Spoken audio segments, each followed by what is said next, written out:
Up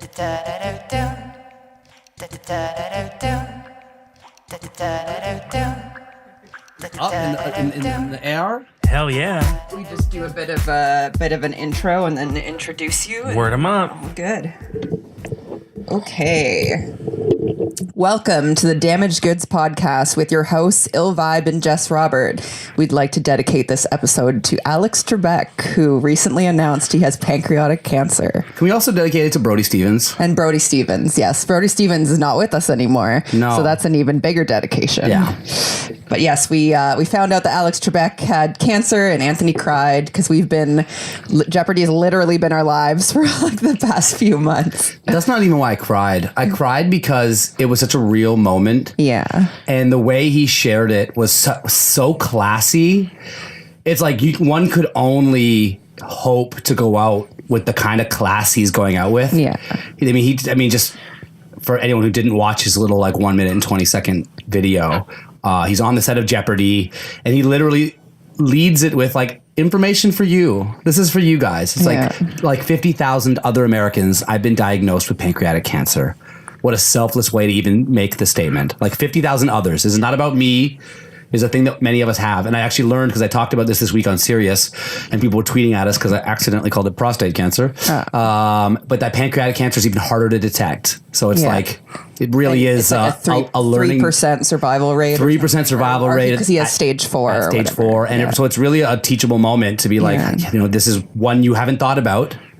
And he was just so classy. He said, even though he knows about the very low survival rates, he's still going to fight through it. And even makes a joke about how he's got 3 more years left on his contract, so he's not allowed to leave Jeopardy. And it's just like, I teared up so hard. Yeah. Harder than even some other like celebrities who are younger and maybe more. I'm more shocked that there's something up, but it was still just like, what a way to handle it. You know what I mean? Like, I'm tearing up again. This is the 3rd time I've talked about it in a week, and I keep tearing up because it's like, yeah, man, one could only hope to be that classy when you get that diagnosis of 3% survival rate, you know? Crazy. Anyways, sorry let's continue. to start the podcast with tears. So real. Such a real moment. Very real. Thanks for listening. This seems silly to say now after that very sincere moment. No, it doesn't. Do us a favor and follow us on whatever platform you follow us on, whether that's Spotify, YouTube. Subscribe, like us, add us to your favorited podcast on your podcast app. Whatever the thing is, if you could do that, that would be really awesome. Check us out on socials at Damaged Goods Pod, myself at 4Jess Robert, and Ill Vibe at Ill Vibe. Thanks as usual to lyricvids.com, the web's #1 lyric video animation company, providing recording artists and bands with dope content since 2015. I think that sounds right. That sounds right. And also, I want to thank a new sponsor that came on board this week, singleartwork.com. It's actually a subsidiary of lyricvids.com. So it's the same sponsor, but we do have to start saying their name occasionally. Yeah, so. That is in the contract. Yeah. Today I'm drinking Island Soda by the Jamaican company Grace, which also makes a lot of my favorite hot sauces. Do they? Yeah. It's funny because when we went to Jamaica, I bought some hot sauces for friends and stuff, and they were the Grace brand. And I was like, I hope this brand isn't popular in Toronto because I'd like to get them something that you could only get in Jamaica. And of course, this brand is primarily carried in Jamaica and in Toronto because we have such a huge Jamaican population here. But so it's kind of like Is Grace our unofficial sponsor for the day? Yeah, they're our unofficial sponsor, and I'm drinking the Pamplemousse, so the grapefruit Island Soda, and it's really good. Rhino, and we'll introduce you in a moment, but basically we have unofficial sponsors until people start sending us money. We just talk about the stuff we like. Yeah. And then eventually we think somebody will start sending us money. This is our plan. So to free up our guest so that he can finally speak after our long tear-filled intro. Yeah. Our guest today is... We laughed, we cried, and now we introduced Rhino. Our guest is a great friend of ours who we're always super excited to see. We know him as Noah, but Toronto knows him as the legendary, the one, the only, the Mighty Rhino. The Mighty Rhino!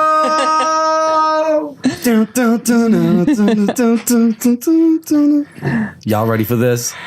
Ladies and gentlemen, person folks otherwise identified, what it do? I'm so very happy and honored to be here on the Damaged Goods podcast. My name is the Mighty Rhino, the Royal Falcon, the Rashomon Bandit, the Light of Ozu, John Con the Don, the Diamond Dog, Long John Fontaine in the building, baby. You know what I'm saying? We're here now. I want to send a shout out to my beloved homeboy Ill Vibe, my cherished home brother Hustle Blood Supreme. You know I love him, and I love Jess Robert. You know she's been holding me down for years and years. She's very dear to me. You know what I'm saying? I love her dearly in my heart. I want to shout out their dog Callie, this beautiful chocolate lab they got, who I've been playing with for the last 20 minutes. I was like getting dived into my fucking dipped ass, fucking fly ass white suit, you know what I'm saying? I'm fresh dressed like $1,000,000, but I got down on my hands and knees and I was like petting the dog and rubbing the dog's ears and shit and rubbing the dog's belly and shit. You know what I'm saying? You gotta hold it down, baby. You gotta do what you gotta do when there's a fucking dog around, you understand? It's this beautiful girl, you know what I'm saying? This beautiful dog, and I'm fucking rubbing the dog and fucking behind the ears with the scratching and shit. You know what I'm saying? I fucking love that shit. It's crazy and I love it and I'm very happy. And on the topic of cancer, I want to shout out my beloved Auntie Shirley, who it will be 8 years gone. Pancreatic cancer took her at the age of 64. Okay. Wow. And Auntie Shirley, oh my goodness, I could talk for a whole long time. You understand what I'm trying to be talking about?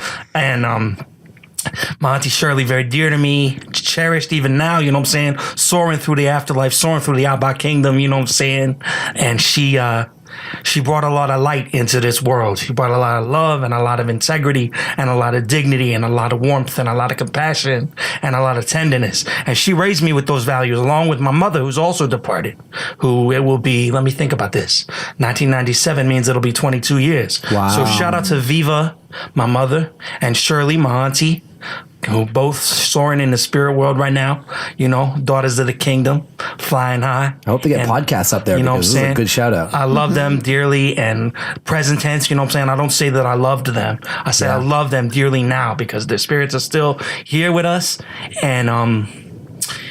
And you know, God damn it, I'm me. I'm back in the building, baby. I'm fucking, I'm the Mighty Rhino. You know what I'm saying? When you gotta understand something right now. You know what I'm saying? You gotta understand something about me, the Mighty Rhino.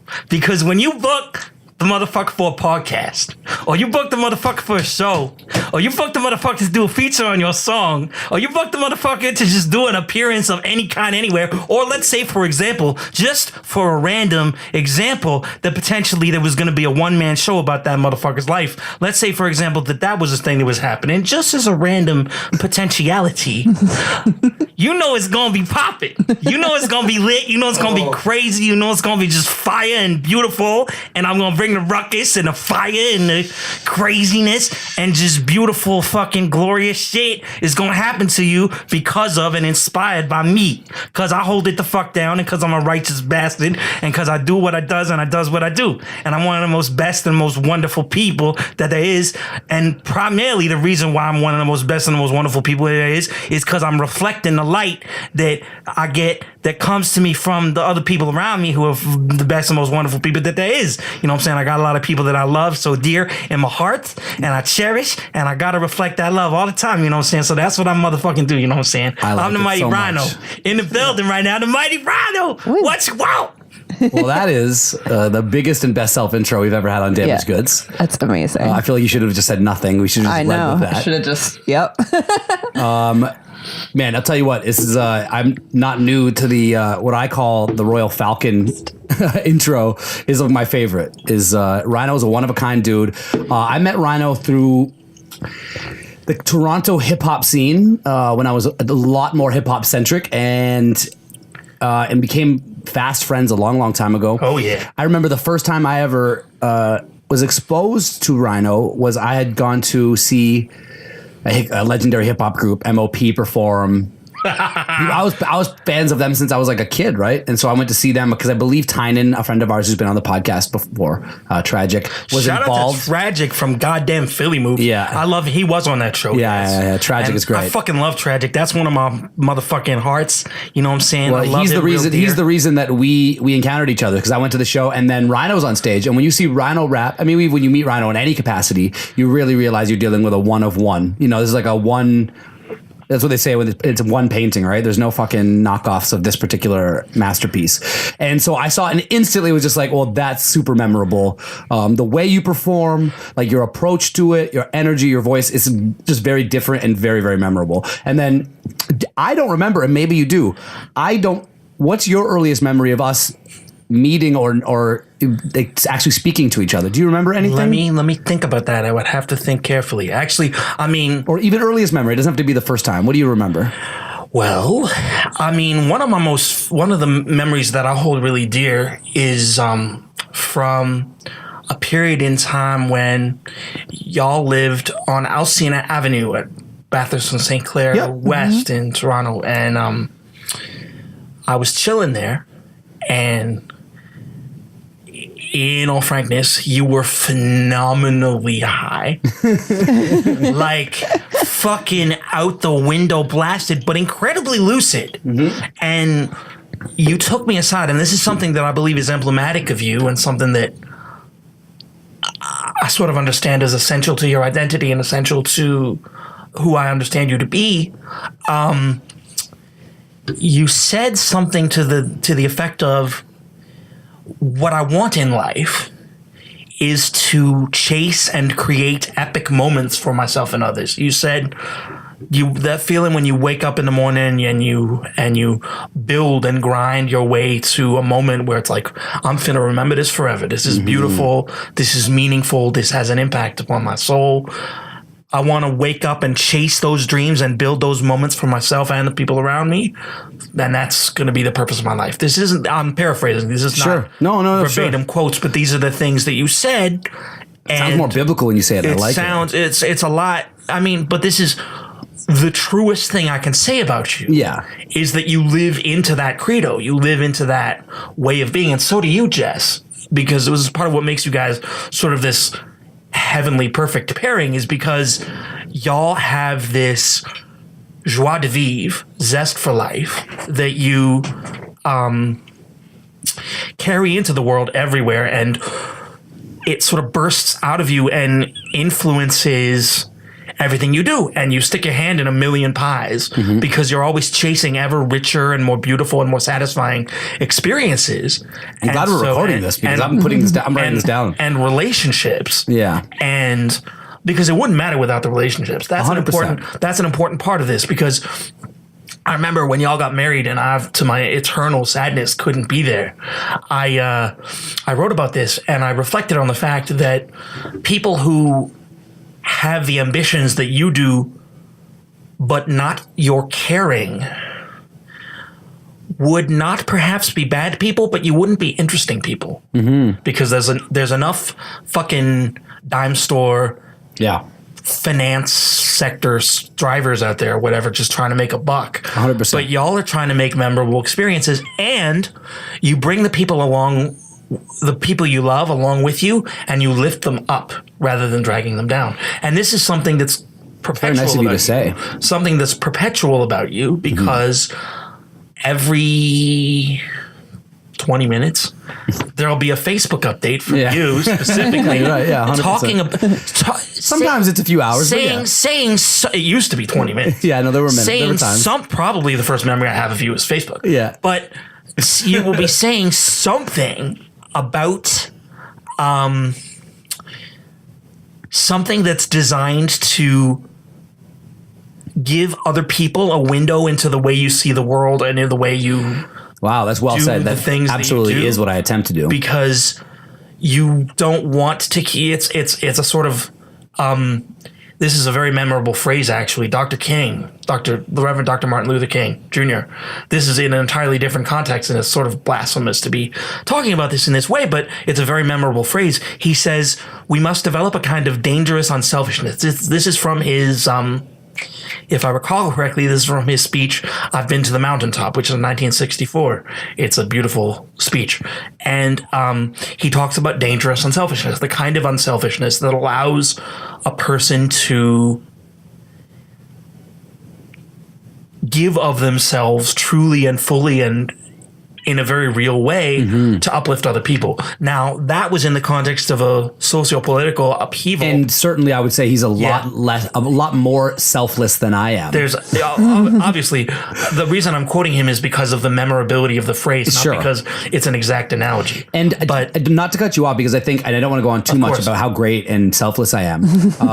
But just while we're on that subject, the thing that we so often say off the podcast, and I wonder if we've said it enough times on the podcast, is what's so beautiful about the way the world works is I think more often than people realize that those selfless things that I may be perceived to do largely aren't selfless, because it makes the experience far more interesting for me to have people who know and love me around for it. Yes. Like, I'm not the first person to say that winning by yourself is not very fun. And so part of it is that like, I want to have, it's not going to be the same if it's just me. And now there's me and Jess. It's still not the same if it's just me and Jess. Sure. Like, that's fun, and we go to all these amazing places, but it's more fun when we're there and there's like a dozen people that we love. It just Certainly. is. Yeah. So it's not entirely, and granted it is, and I try to make people feel good, and I like the idea of lifting people up, but there is a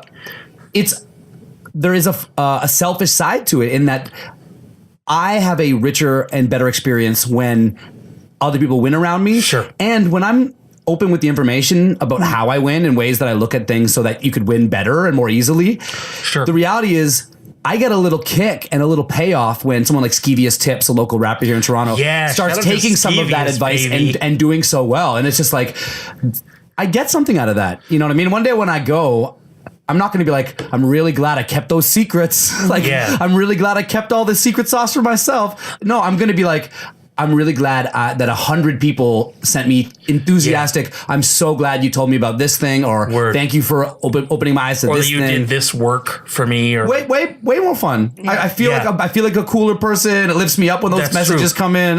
There is a selfishness to it. Certainly, the point I meant to make is not that you're some kind of But I think that's the appropriate response from me. Of course, not this some kind of. We're not talking about like Gandhi and Satyagraha or something. What I'm talking about good, because people thought that maybe we were. What I'm talking about is the marriage of ambition to altruism. Yes, that's you've nailed it. Which is a very powerful thing. I would say it about you. I would say it about Jess, and I would say it about our dear friend D.O. Gibson. Yeah. Who, by the way, I feel like I haven't shown enough love. That motherfucker needs to know how hard I fuck with him. Good. That's a real motherfucker right there. That dude is ill. That dude is like, wait till you hear his new music. Shining He's really positivity all the time in the background. Yeah, shout out to, you know what? Motherfucking stop everything. Shout out to Dio's mother, because that lady fucks with me.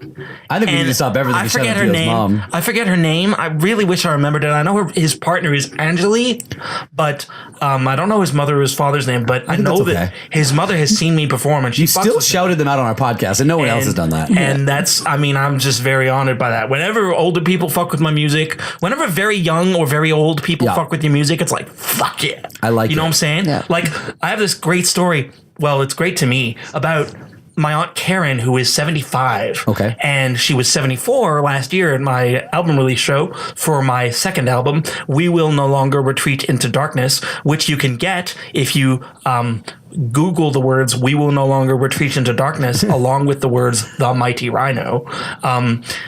Shout out to my record label, Hand Solo Records. So on May the 4th, which happens to be the anniversary of my mother's birth, so shout out to my mom again, I had this record release party. Ilvab, you were there. You performed our classic joint, Sons of the Boulevard, with me. Also featuring OG Big Mike of the goddamn Ghetto Boys and the Convicts from Rap-A-Lot Records, Louisiana and Texas royalty, Rap motherfucker. Legends. And I just had to say that. And on the bill with me was one of my great friends, one of my cherished motherfuckers that I value so dear in my heart, and I could go on for a long time about how much I love this fucking dude. His name is Ultra Magnus, and Ultra Magnus, motherfuckers, the thing about Ultra Magnus is he's the greatest rapper, one of the 5 greatest rappers in Canada for my money, and the greatest rap live performer I've ever seen, including everybody, leaving out nobody. Better than Busta Rhymes, better than M.O.P., better than Maestro Fresh West, better than anybody I've ever seen. So I love him, but motherfuckers always put him last on the bill because he'll fucking, no one wants to go on after that fucking guy because he'll fucking storm the stage like a battering ram, and he'll go with his Gatling gun fast flow, and he'll blow everybody away. So I put him on directly before me when I put on my own show, because I wanted to give him the opportunity to shine. And my auntie Karen, who's 74 at that time, she turns to me and she goes, "Wow, this guy's great." And you have to imagine that aside from me, my Aunt Karen has no relationship to hip hop. Yeah, sure. But she turns to me and she's like, Ultra Magnus is amazing because that's how fucking good Ultra Magnus is. Yeah. And by the way, by the goddamned way, I am going on tour with him next week. Okay. Amazing. It's going to be fucking Exciting. fire. Where are you guys It's going touring to be to? Where you fucking headed? fire. So, first show, 9:30 p.m., doors open, and I should be on around 11 p.m. In which city? In Toronto. Okay. Duffy's Tavern, 1238 Bloor Street West at Lansdowne. It's a free show. We got myself, Ultra Magnus, Mickey O'Brien, whose album launch is the reason for the tour. Shout out to my label mate, Mickey O'Brien. Cool. Mickey and Magnus and I are all on Han Solo Records. And Mindbender Supreme, who fun. is perhaps your only competition for the title of the Mayor of Toronto Hip Hop. Well, that's he can have that title for right now. Mindbender is a legend. My time has passed. Mindbender is a legend among legends, Yeah, and I he love will be Mindbender. opening that show. Yeah, that dude. And so that's next week. There's a good chance this podcast will be out after that show, but Yeah. that's okay. And then, so what other cities are you hitting after that? Hamilton Cool. on Thursday the 14th. Yep. Peterborough on Friday the 15th. Sunday on March the 16th. Sudbury on Sunday, March the 16th, which just so happens to be my goddamned 31st birthday. Amazing. Nice. Well, happy birthday in advance. Done, no, bomb, That's bomb. not that far Thank away. you very even. kindly. That's going to be big. And I think so. I mean, just while we're on this subject, if you're listening and you're like, this guy's hilarious and larger than life, you absolutely are.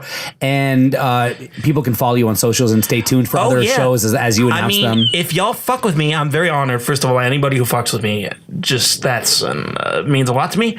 And if you wanna fuck with me on social media, I'm at Mighty Rhino Music, MIGHTYRHINO MUSIC. Yep. On Instagram, and I can be found The Mighty Rhino on Facebook, 3 words. My given, I don't give a fuck. I'll just tell people. Yeah. My given name is Noah, Noah, Good Bomb, GOODBAUM. Become Facebook friends with Noah. Yeah. That's the truth. Good Bomb, GOODBAUM is my last name. Cool. And if you become Facebook friends with me, it'll be a fucking blast because I'm amazing It's on true. Facebook. Listen, this is good promo. I like the idea of, you know what? Become my Facebook friend. I want Facebook friends. I need more cool Facebook friends too. I give a lot of love and warmth, and I'm always shouting out people I care about and talking about very why I true. love them and talking about music I love and fucking getting high and posting about how I got high and then I pet a cat. One time I was like, I would like to tell you that I got high today and then I pet a cat, and let me tell you, those two things in combination were probably the best thing that ever happened to me and possibly also to the cat because it was, motherfucker, because I'm the greatest. Shout out to possibly also to the Pumpkin. cat. Shout out to Pumpkin. Shout out cat? to yes. If we're shouting out the cat, it might be time to pump the brakes. We're getting. Shout out to we've Pumpkin. reached our shout out quota. Anthony's for not a this cat episode. person. Shout out to Jess. I'm not a cat person either. I just love this one cat. I believe we Shout out- might have reached our shout out to my quota. former roommate Jess Illy Rempel, whose cat Pumpkin is, and our band Flamingo Enclosure, which doesn't exist, but which we pretend exists. If we're shouting out cats, former roommates, and bands that don't exist, the shout out train has gone Fine. too far. I gotta fit in a shout out to Donnie Yonder before. This is the last one. Gotta fit in a shout out to Donnie Yonder before He's been here. Donnie Yonder is another one of my fucking man's aces in the hole, and one of my good memories is Donnie Yonder showing up and crashing your house party and rapping his that's when That we was, get him. that was the off. first time Anthony met him. his fucking ass off. The Yeah. guy is a fucking bonkers crazy dynamo on the mic. These are all facts. Donnie Yonder. Okay. Before you Wait. fuck with me, fuck with Donnie Yonder and Ultra Magnus. Okay. I thought you were going to add another name. You're not allowed. Before you fuck with me, fuck with Donnie Yonder and Ultra Magnus, because the three of us are in a group called Champions of Everything. So hopefully I'm putting this out there so that hopefully sometime in 2020 that album can come out, because exciting. Champions of That is Everything is exciting. me, Donnie Yonder, and Ultra Magnus. It's going to be a fucking smash. The album is called fucking Awesome Rap Music. I like that. It's like so just right on the nose. It's gonna Champions be- of everything and fucking awesome rap music. It's going to bang where the farm team get it. And Sure. we're fucking it's gonna be fucking awesome. But before that happens, sometime in June or July of this very year, Yes. my third solo album, which is called A Joy Which Nothing Can Erase, is finna drop, and it's gonna be a banger. Holy shit. Holy goddamned motherfucking bonka noodles bass line. Like it's gonna be a barnstormer, a humdinger, and some shit, baby. You know what I'm saying? I got some shit in the tank. You know what I'm talking about. First of all, I'm blessed and highly favored by blessings because I get to rock with a lot of the rap legends that I grew up on. Careful. And I've been what? No more shout outs. I'm not going to use the word shout out, but no, you also can't circumvent the shout out rule. But so my last album, We Will No Longer Retreat Into Darkness, which is my second, features Witch Doctor and Big Rube of the Dungeon Family, Prince Poe of Organized Confusion, Big Mike of the Ghetto Boys and the Convicts, and Mike and Nino Freestyle Fellowship, along with the Canadian legends Adam Baum and Decisive, all of whom I fuck with hard. And you should fuck with them too. And my new album, A Joy Which Nothing Can Erase, is going to feature Fat Lip of the Far Side, probably Big Mike of the Ghetto Boys again, Young Bleed of the No Limit Camp, AG of Digging in the Crates crew from the Bronx, and I'm hoping I can get Percy P and or J. Rue the Damager. So that's going to be a fucking smash. OG legends. And my first album, which is called He Whom the Beat Sets Free is Free Indeed, features Thrust of Northern Touch fame, big up to Thrust, and Ritz, who used to run with Yellow Wolf and Tech 9. So pardon me if I say that you gotta be a certain kind of spitter to hang with these motherfuckers and to be able to outshine them on tracks and or just hold your own with them on tracks. And I do that. When you hear my music, y'all gonna be like, oh shit, this motherfucker brings it because I do, motherfucker, because I throw down and my shit is amazing. So that's what I have to say about that. Okay. You know what I'm saying? And we're going to play one of Rhino songs at the end of the podcast. We've only done that once before, I believe, with a Meyer Clarity song. Shout out to Meyer Clarity. Oh shit, I did it again. I'll allow it. I'm a bad man. But you have to fuck with Meyer Clarity because that's, first of all, that's one of your aces in the hole, and that's one of my aces in the hole. Yeah, I put aces in holes. Everybody loves Meyer. Unless they're a listener from the U.S. that doesn't know who he is. But he was on the podcast. Yeah, so he's shout out to our my executive producer, States. My business partner. I heard you say the words again. Go fuck yourself, vibe. He's also been on this podcast, and he's one of my favorite artists in the world. Yeah, Meyer is the dude. Meyer produces his ass off and makes great beats and crafts beautiful songs and powerful melodies. And he absolutely does all of those things. At the risk of people logging off this podcast, I just don't want to spend too much time shouting out our friends, because these are my friends and I love them to death. But I would say a heavy percent of our listeners only know a very small percentage of these names. Whatever works. But no, I love, I'm only pumping the brakes because I think there's so much great stuff that we can talk about. Sure. Other than how amazing my rap friends are. Because they are. My rap friends, let me co-sign. Our rap friends are the best. We don't fuck with bad rap friends. And if you can't rap that good, you can be our friend, but not our rap friend. And that's just how it is. It's been that way for a very long time. And because it's been that way for a very long time, I have great rap friends. And allow me to continue to turn this pump break into a positive in saying we mostly don't have rap friends on this podcast, because we're really exploring a different part of what we have to say to the world that I haven't gotten to scratch for my last 20 years as being an MC and really supporting MCs. But to me, you really transcend outside of why I love being in the music industry. And it's why I wanted you to be, again, on the short list of the rap homies that we want to have on here. And I got other artist friends who have asked, and it's at some point probably we'll have some of them on as well. But I want to explore the interesting aspects of the world. I want to explore new ideas. And in a lot of ways, those are some of the same reasons I'm rapping less. It's not that rapping got me to where I am. Rapping introduced me to my best friends. Rapping helped me quit my day job. Rapping helped me explore the world. Rapping gave me the confidence that eventually led me to having a beautiful wife like Jess. I owe everything to my history in doing what I did. but I come to this place where I'm hungry for new ideas and expressing them in new ways. And so it's almost like everything I'm doing now is that. It's trying to be funny instead of impressive, because I spent my whole life trying to be impressive as a rapper. And now it's not about being impressive on the podcast. It's about being funny and about being interesting and contributing. It's still impressive in a way. Yeah, but it's less about like, because you know what the thing with rapping is, it's very braggadocious. It's very like, look what I can do. And I think in a lot of ways that's a different energy that we do here. And that's why I'm loving it so much. And that's why when we go podcast day, I get excited, because it's like a whole different thing that a different itch I didn't get to scratch for so many years. You know what I mean? A thought for you. I'm going to get you some water, by the way, while you talk. Please, would you? Yeah, of course.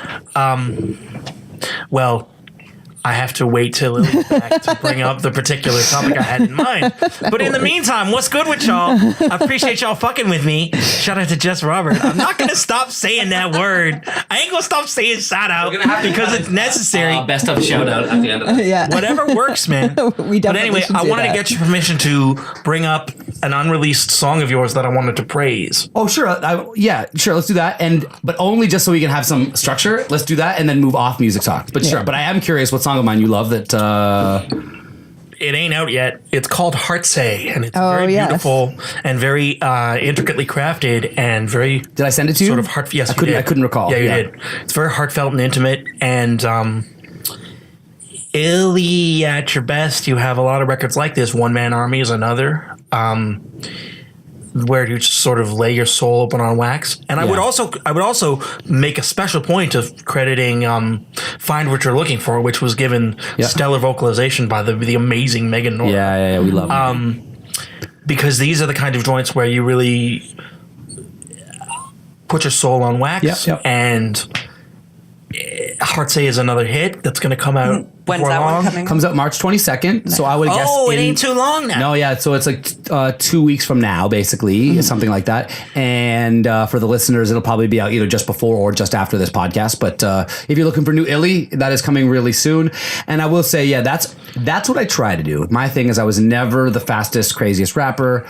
And when it comes to singing, I don't. Except on Too High to Drive from your old mixtape, which is bonkers. Yeah, I can do it sometimes. And also, I'm not the greatest singer on the planet. But one thing I seem to do kind of well is take you to like a moment in a way, like we can kind of encapsulate like an emotion and take you there in an authentic way. And so that's kind of what I've been really focused on with my new stuff. Indeed. You know, and I got a song called No Apologies coming that's more flexy and like, look how cool I am on the song.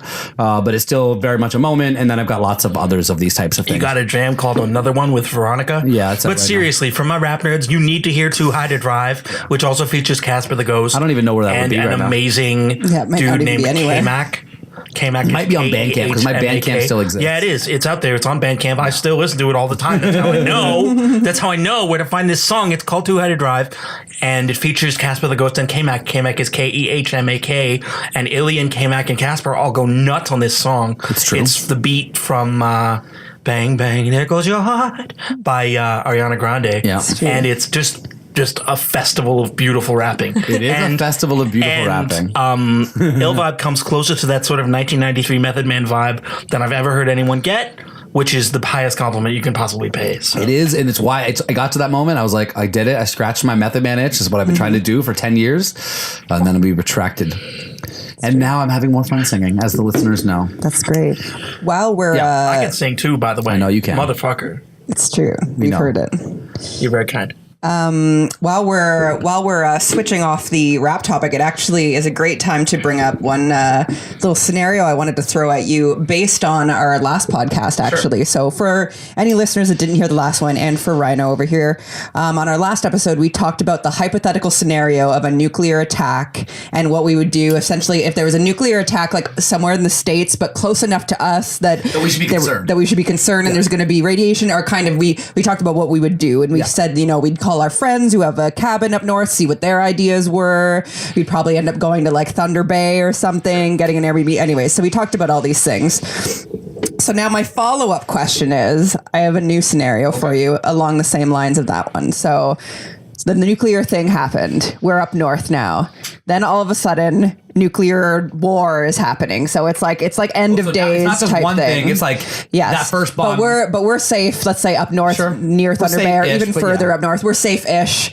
What does your life look like? So Lyric Vids is done. You'd be like, what's the name of your next album? No. What does your day to day look like? If kind of the world that we knew and our career and stuff are kind of over, but we're just living up north. What do you do every day with your life? Well, let me tell you a very short story that you just triggered that I think is really interesting. When I was in public school, they had this program for like the super nerds where they would essentially take you during a number of recesses and run you through this like thought experiment with other super nerds. And I think they were like collecting the data and doing some work, something with it. I was too young to really to understand that side of it, but they were definitely like tracking our answers. And what this thing was all about you 6 kids are on a desert island. Mm-hmm. The adults died.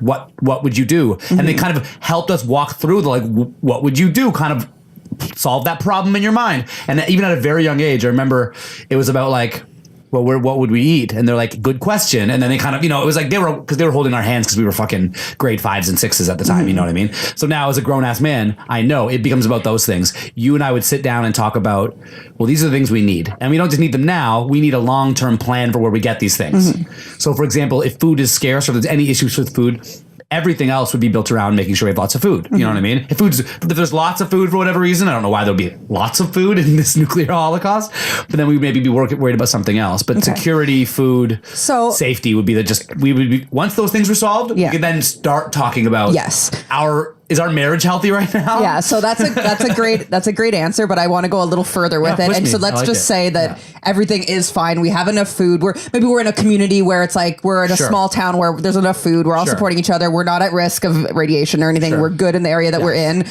What does your life look like as far as like starting from scratch and like building a new, like what is your day to day like? Well, I think realistically, I probably would, because I'm entrepreneurial, I would probably think about like what's some business I could start that would make sure that we were comfortable going forward. For the same reason I started Lyric Vids. It's like I want to have an idea that makes it easy for us to navigate forward. And for Lyric Vids case, it was just about having clients from all over the world and blah, blah, blah. In this case, it's going to be who in this village would be willing to pay what for anything, just so that we could begin to plan some level of safe future. You know what I mean? And maybe if there's let's say money doesn't matter, it's IOUs. I don't know. I would love to have a lot of IOUs in that community. Yeah. So it's like maybe what thing could I do that would? Does that make sense? Like I would just get entrepreneurial. So you would be the same essentially, just on a different level. But it would be more about making sure that we had what we needed. Because right now I think we kind of have what we need anyways as a bare minimum. And I'm able to kind of like do that to improve the quality of our life and like the experiences. I'd be a lot less worried about experiences under this situation and a lot more worried about keeping you safe because I'm always worried about the like women and children in these crazy environments. You know what I mean? And having you safe means we need a dope house and like situation. And so it's like I would be worried about all those things, I think. So turning it over to Rhino, if for some reason, some post-apocalyptic scenario, you have to leave the city, like what's your plan? Like what would be like the first things that you'd do? A couple things. Yeah. Okay. For starters, come up on the microphone and be sexy. For starters, well, I'm already sexy. Illy just said, come up on the microphone and be sexy because he can't hear me, but I'm already sexy, so I got to change nothing about that. So, important question. Assuming that I've survived, has my father survived and has my brother survived? So I think everyone survived, but basically radiation poisoning is kind of on its way to Canada and we kind of are forced to leave. Because those two are the most resourceful people I know. Okay. And they're also the two people who are most invested in helping me survive and in caring about me in general. There are 2 others who really matter a lot in that scenario. My 2 best friends, Esther Townshend and Sam Chapin. I will love them forever. So these are the 4 people you would contact. Yeah. Get a sense of what they're planning to do. First, definitely, yeah. My father... If anybody's surviving a motherfucking nuclear apocalypse, it's Zell fucking Goodbum, because that dude's a beast. Y'all don't even know. My father is the CEO of a jewelry company named Viva, which he named after my mother. If you've been listening closely enough, you will know. And my father fucking runs shit. My dad knows how to do things and isn't afraid to get his hands dirty. That motherfucker gets down, and if anybody's surviving a goddamn nuclear apocalypse, it's him, or probably also Diggs, because Diggs is my brother as well as the producer of many of my best songs, best beatmaker in Canada for my money. And Diggs has been my mental health confidant and has been one of the people sort of shepherding me through life and helping me function. One of the things you don't know about me just from hearing me fucking rant about being the fucking Greatest. yes, is that I have a number of significant invisible disabilities. I have cerebral palsy, bipolar disorder. I'm vulnerable to pulmonary embolisms. I recovered from one in 2016, and I'm on blood thinners. And I have an obsessive compulsive disorder, Asperger's, and a nonverbal learning disability that impairs something called executive functioning, which impairs a person's ability to complete tasks and to do things like prioritize and manage their time. So, in short, there are a few things I know how to do really well, and the rest of life is really complicated and vexing for me.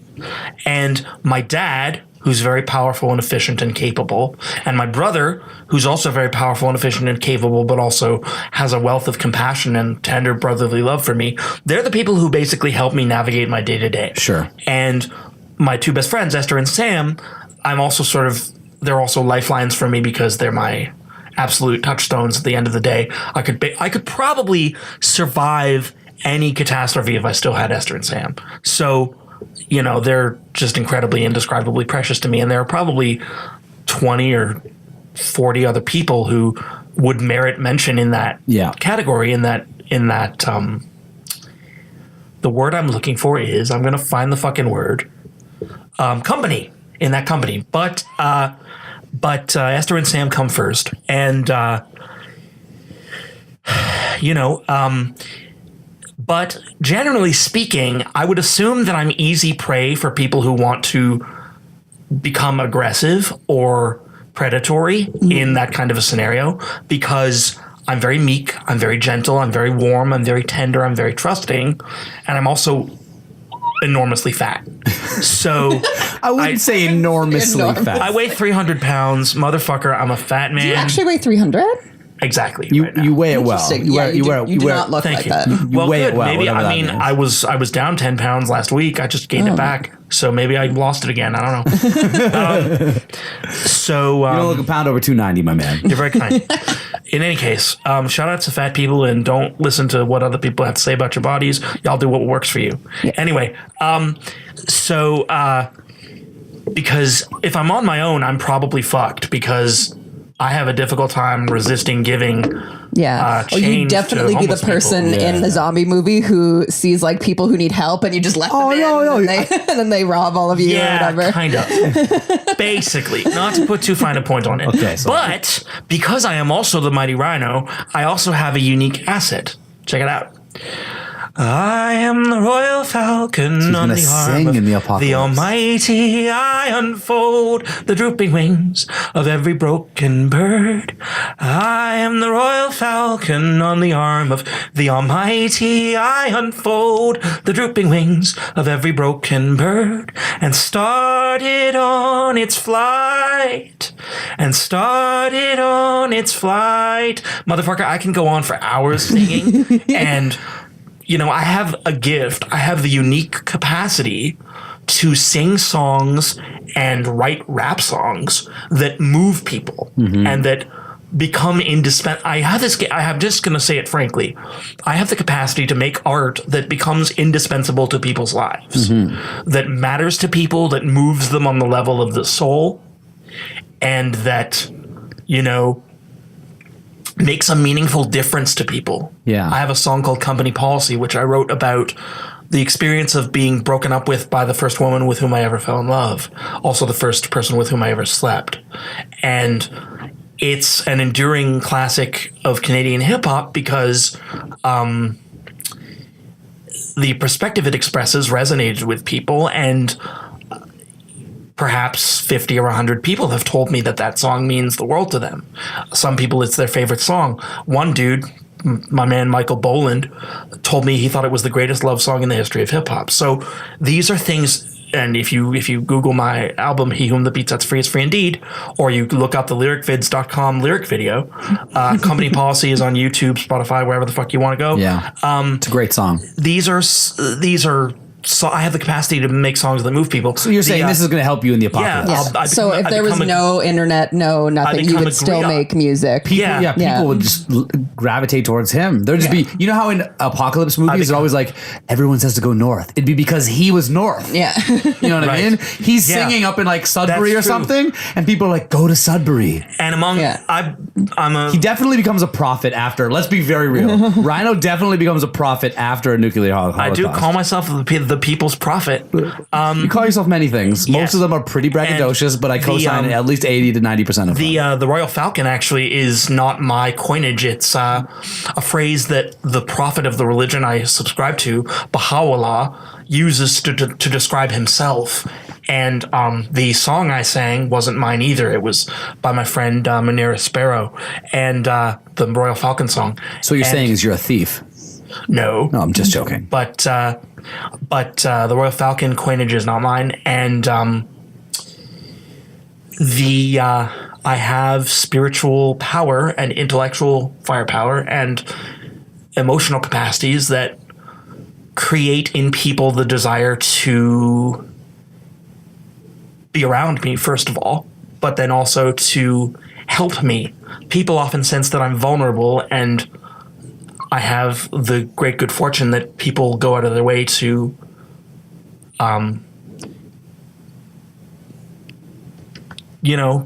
look after me, take care of me. So, for example, I have a personal trainer, and he dropped me at Bathurst Station to make sure I got here on time. And I was with our homie Nosh Dog earlier, recording a new song and called Beam of Light. That's going to be on A Joy Which Nothing Can Erase. And he took me to the bus stop to make sure I got on the what's it okay, the fucking TTC. You're a prophet who makes people want to drop you off. These are just people who authentically love me on the level of the soul and want to be good to me. And I work my ass off never to take advantage of that kindness and generosity and warmth.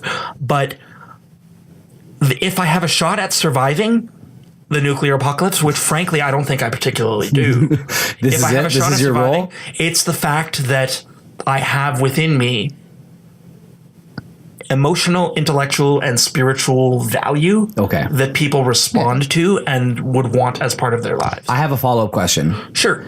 Let's say this happens, okay? You and your dad and your brother go north to get away from the big city. My sister too. And your sister, of course. And let's say and you also let your friends know that that's where you're going, and they say, cool, we're also going to head north. And you're not sure when or where they're going to arrive, but everyone's heading north. Is what you know. Yeah. So now you're up north, you're in this small community. As Jess mentioned, people are generally looking out for each other.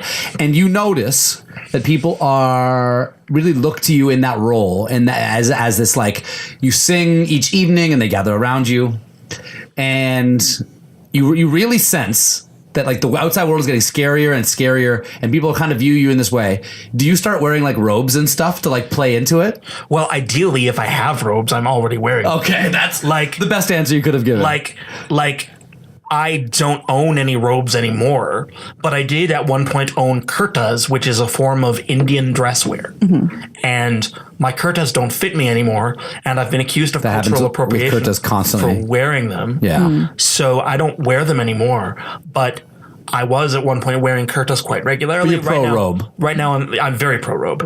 Okay. I've often thought of becoming a clergy person someday if I have that good fortune. The Baha'i faith technically doesn't have clergy, but the Unitarian Universalists, with whom I'm very close, do, and so do the Universal Sufis, the Chishtiyanite Universal Sufi Order. You're sort of a freelance clergyman right now anyway. Kind of, basically. By the grace of God. And that's an interesting point. Like, it's... and the grace of pop too, right, babe? Yeah, no? Am I making a bad tag up right now? Isn't it Grace the brand of your official sponsor? Yeah, it's a bad okay, at least I was accurate. At least I was accurate with it. Yeah, one of the questions we haven't answered is... Did God cause the nuclear apocalypse? Did Satan cause the nuclear apocalypse? Like, what's up with this? Well, my personal opinion is that Trump probably caused it. Probably. I think in the scenario, Trump caused it for sure. Or the Iranian mullahs or something. So anyway. Otherwise known as Iranian Trump. Yeah. So, fuck Trump. And I'm just going to start using Trump as like a noun for like just shitty, corrupt. Yes, that works. Like that way, the legacy of the name forever, even when he's gone, it's just like... I can't wait for that. I feel guilty because he's a human being, but I can't wait for that bastard to die. No. Anyway, I agree. It's just real. Rhino and I have both, in various ways, publicly called for that man's death. There's a lot of people. I did it on a song recently. I did it as a joke, to be clear. So I did it as a joke. He did it in a song. Yeah. Neither of us were actually like arranging for the death of the president. Yes. I made a joke about it. He did a song. And what I warned Rhino of, because his song is not out yet, is that I made a joke, and that even people who are pretty anti-Trump were like, careful, it's going too far. Mm-hmm. What are your thoughts, Jess? Can you say, if I went online right now and just said, you know what, I know this is a bit much, and I'm usually anti-violence, just so I make my position known, but I think this man truly has gotten to the point where he deserves to be assassinated. Is that too far? Have I crossed a line? I just don't think that needs to be I won't say said. it, but have I crossed a line? I suppose just in saying it, no, because you could say it to me in the comfort of our own house, and that's fine. I just don't think that needs to be like... If I tweeted it, is that crossing the line? I don't think you should do that. Well, I put it on a song. Yeah. And I'm going to put it on another song because I have 2 rhymes about the same topic. Yeah. So, good. And I did the same thing. In the same line, I called for some sort of retribution for the Israeli Prime Minister Benjamin Netanyahu and the leaders of Hamas in Palestine. And I would extend it outward to George Galloway, the Saudi Wahhabis, the Iranian Khomeinists, Duterte in the Philippines, Orban in Hungary. There's a lot of terrible leaders in the world. Shout out to the very few who are This is the Noah Goodbomb hit list. Here on Damaged Goods. It's not a hit list. I'm making a political critique, goddammit. But anyway, I am stretching the bounds of free speech, and I acknowledge that. But anyway, I'm something resembling a free speech absolutist, which and I do not use this term as a pejorative, social justice warriors listening may not be free speech absolutists, and that's a debate worth having. But I tend to be more or less based on the information I have so far. So I'm basically saying this. It's outre. It's deliberately outsized and hyped up, but I don't actually want someone to shoot the man. No. But fucking these people, it always sounds, whenever I say but fucking, when I'm making a point like that, it always sounds like I'm saying but fucking. And I think that's hilarious. Yeah. I shouldn't think that's hilarious, but I think that's hilarious. Anyway, so these people have done a lot of damage in the world, and they deserve some sort of comeuppance. Yes. And they've done so willfully. They're willfully cruel. Cruelty is the very worst thing. But I mean, and because the response, I'm just going to put all my cards on the table here.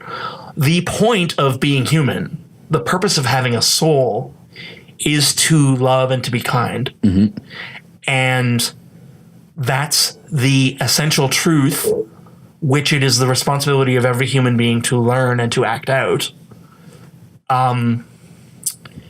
These people have transgressed against the eternal law of love in meaningful ways. Yeah. And that's well said. A serious sin. In fact, just to be even more cosmic about it, in line with what the Baha'i faith teaches, I believe that love is the substance that knits the universe together and is the cause of existence. God says, I loved thy creation, hence I created thee. Wherefore do thou love me, that I may name thy name and fill thy soul with the spirit of life. And do you mean love is the literal cause of the universe? Yes. That's tricky.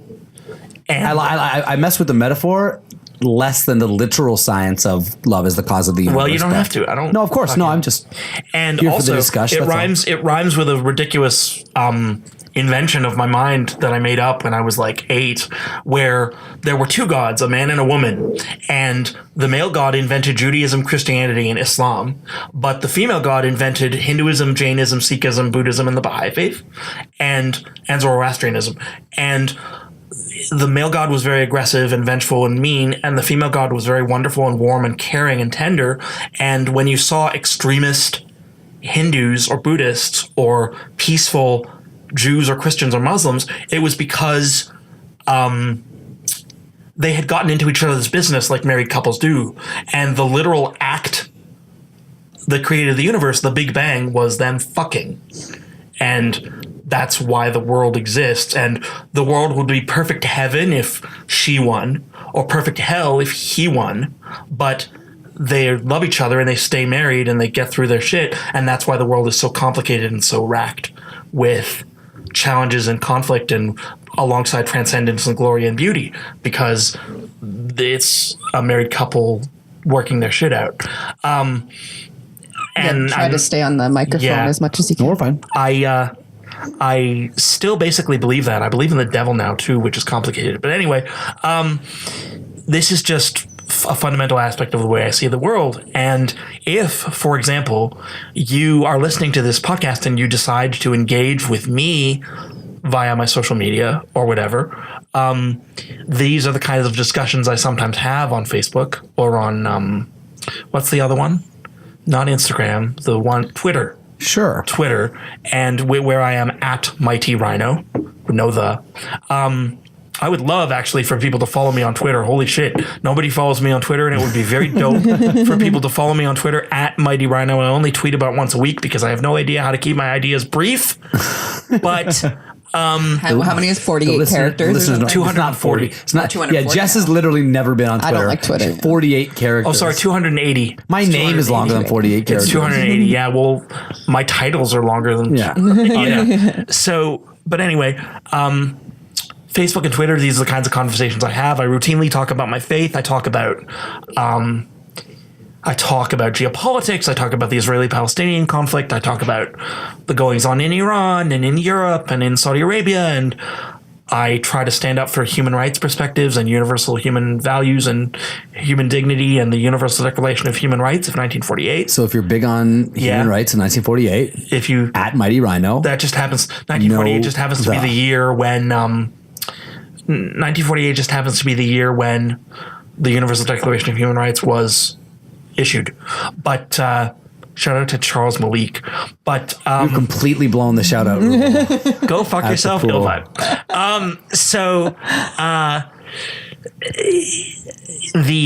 Charles Malik is an interesting Lebanese statesman who put a lot of meaningful content into that document. I know. Don't act like I don't know that. Did you know that? I know who that is. Okay. He's great. I have no idea who that is. He's great.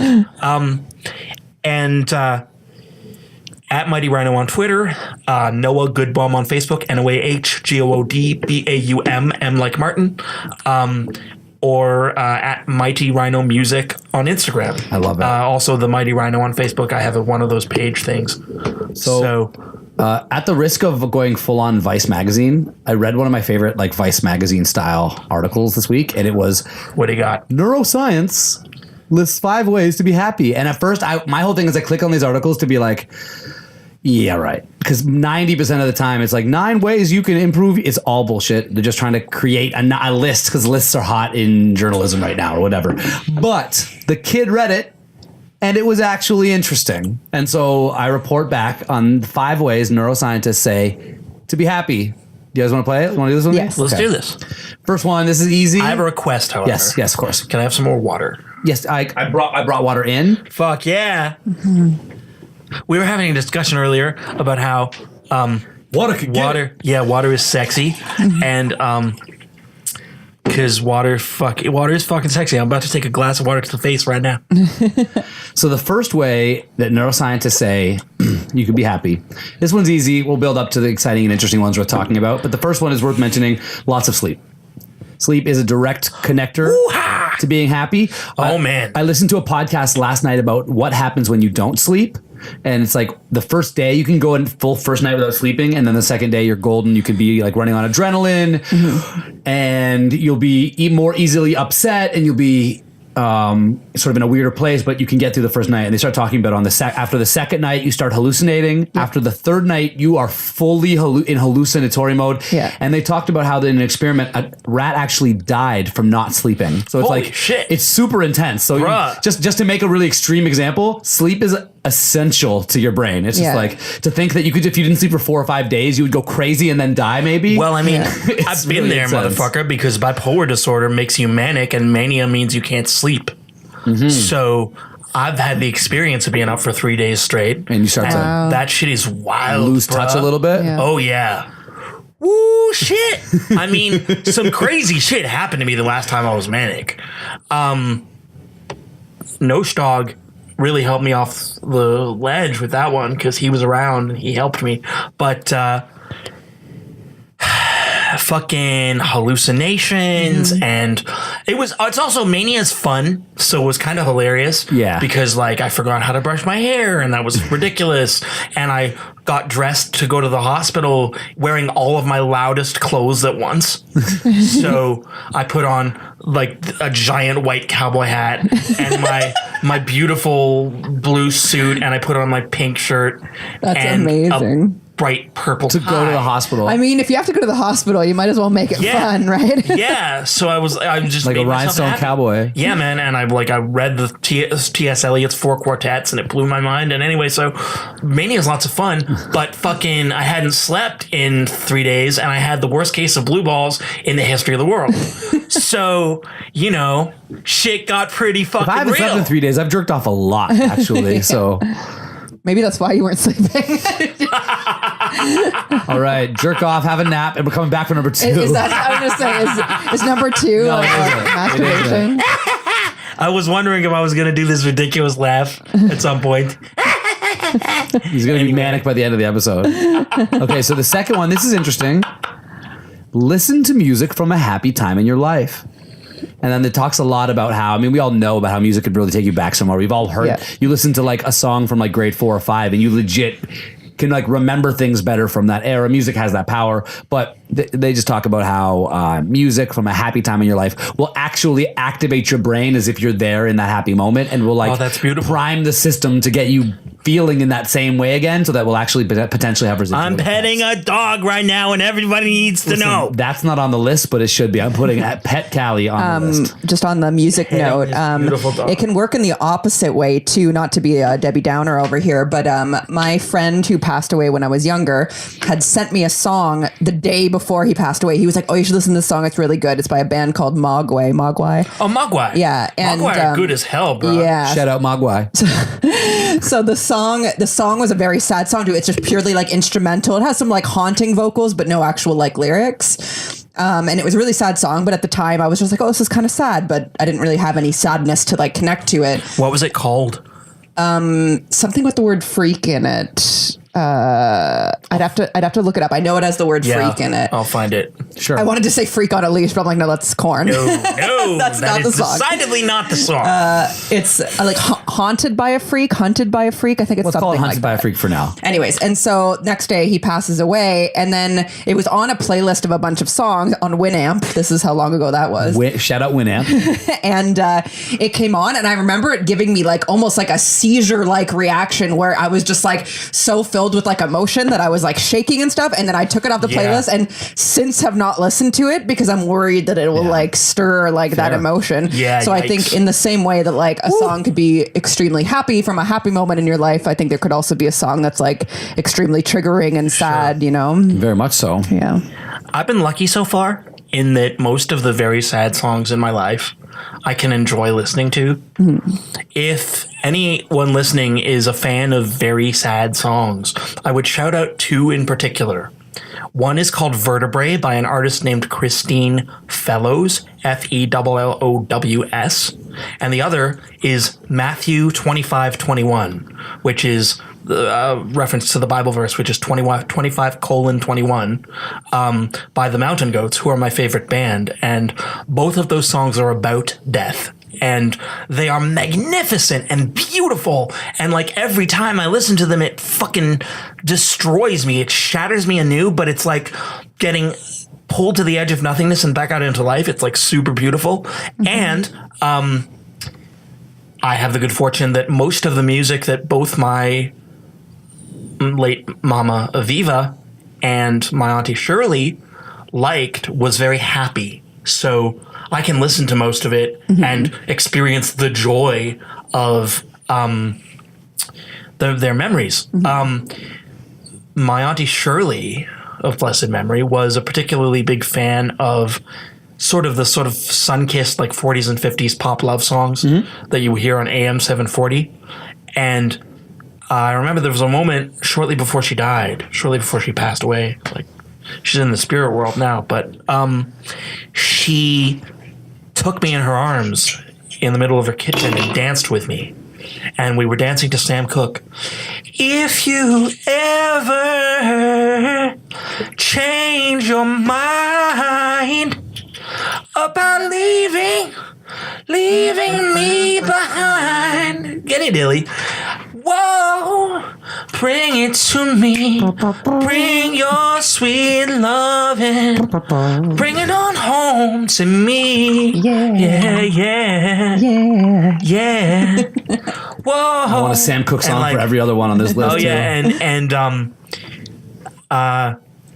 for my mother, "Kiss from a Rose" by Seal. Yeah. "Tell It Like It Is" by Aaron Neville. Sad songs. If you want something to play with, go and find yourself a toy.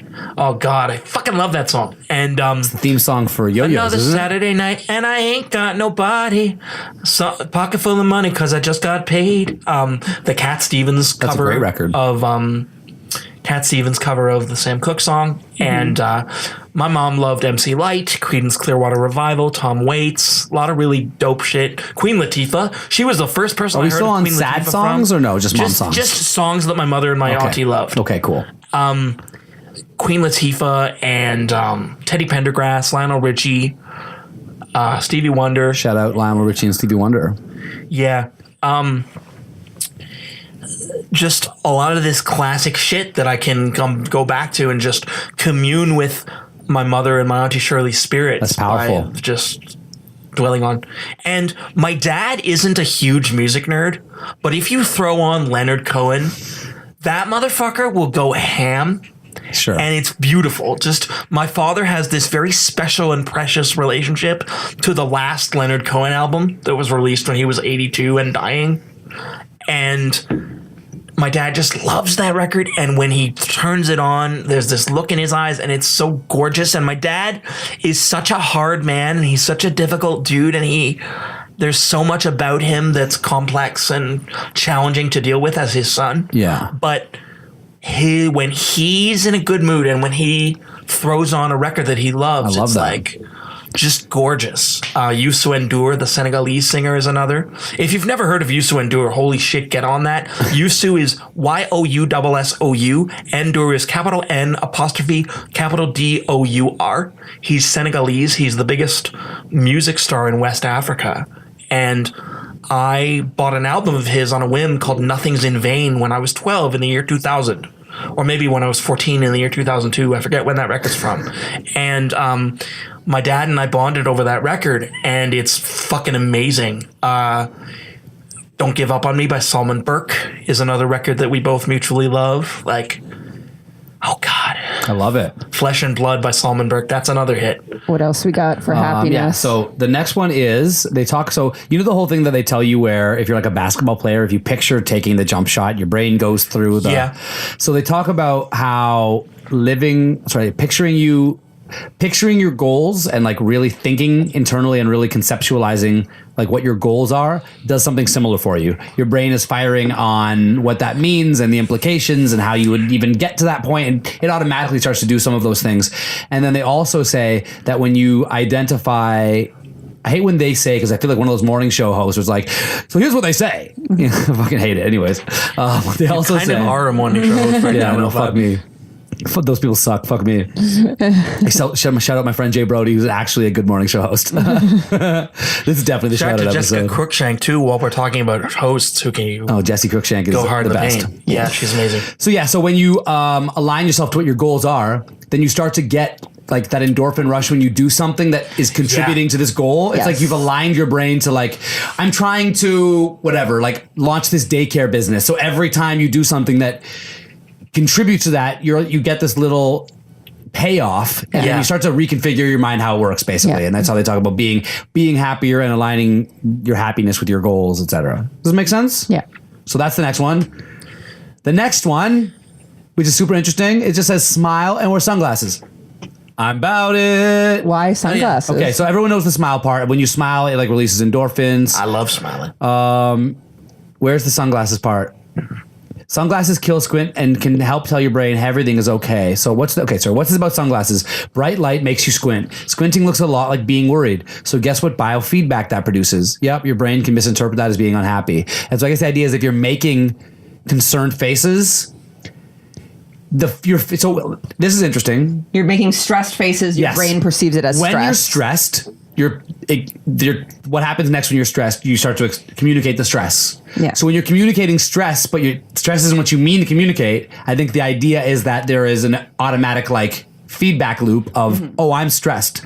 Does that make sense? Yes. And I don't. Yeah. Again, I am not. I've done none of the research required to dig into this, but I will say there are other aspects of the body and biology that reflects this type of thing, where if you go through the motions of something that puts you in a good space, Definitely. you feel like you're in a good space. And so if you're accidentally going through the motions of being in a bad space, it makes perfect sense to me that potentially your brain might click into like those kind of synapses or those patterns, those thought patterns. That makes a lot of sense. You know what I mean? From And my so that's personal interesting. experience. And even sometimes I just like to read this stuff and think about this stuff, because when you're living your life, it's like, oh, maybe I'll make some better decisions about how I approach Sure. this stuff. You know what I mean? 2 points. Please. Start wearing sunglasses way more now.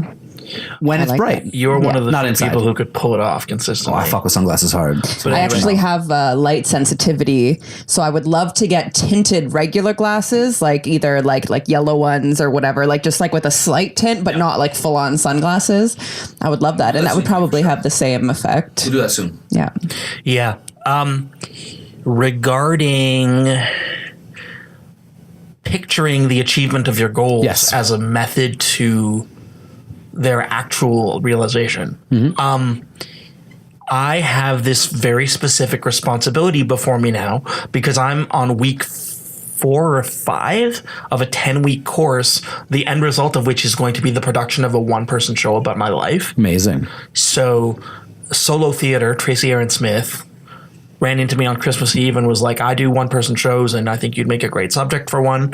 Some random anonymous donor who doesn't even know me paid my enormous fee to take this Oh course. yes, that's right. I wow, read about that's that really on your great. page. And It wasn't me, I swear. I know that it wasn't you. But so I'm doing this thing and I sort of got thrown in the deep end just randomly, and it's at 9:30 a.m. on Sunday mornings, and it's on the opposite end of the city from where I live. Yeah. I live in North York, and this is in Leslieville.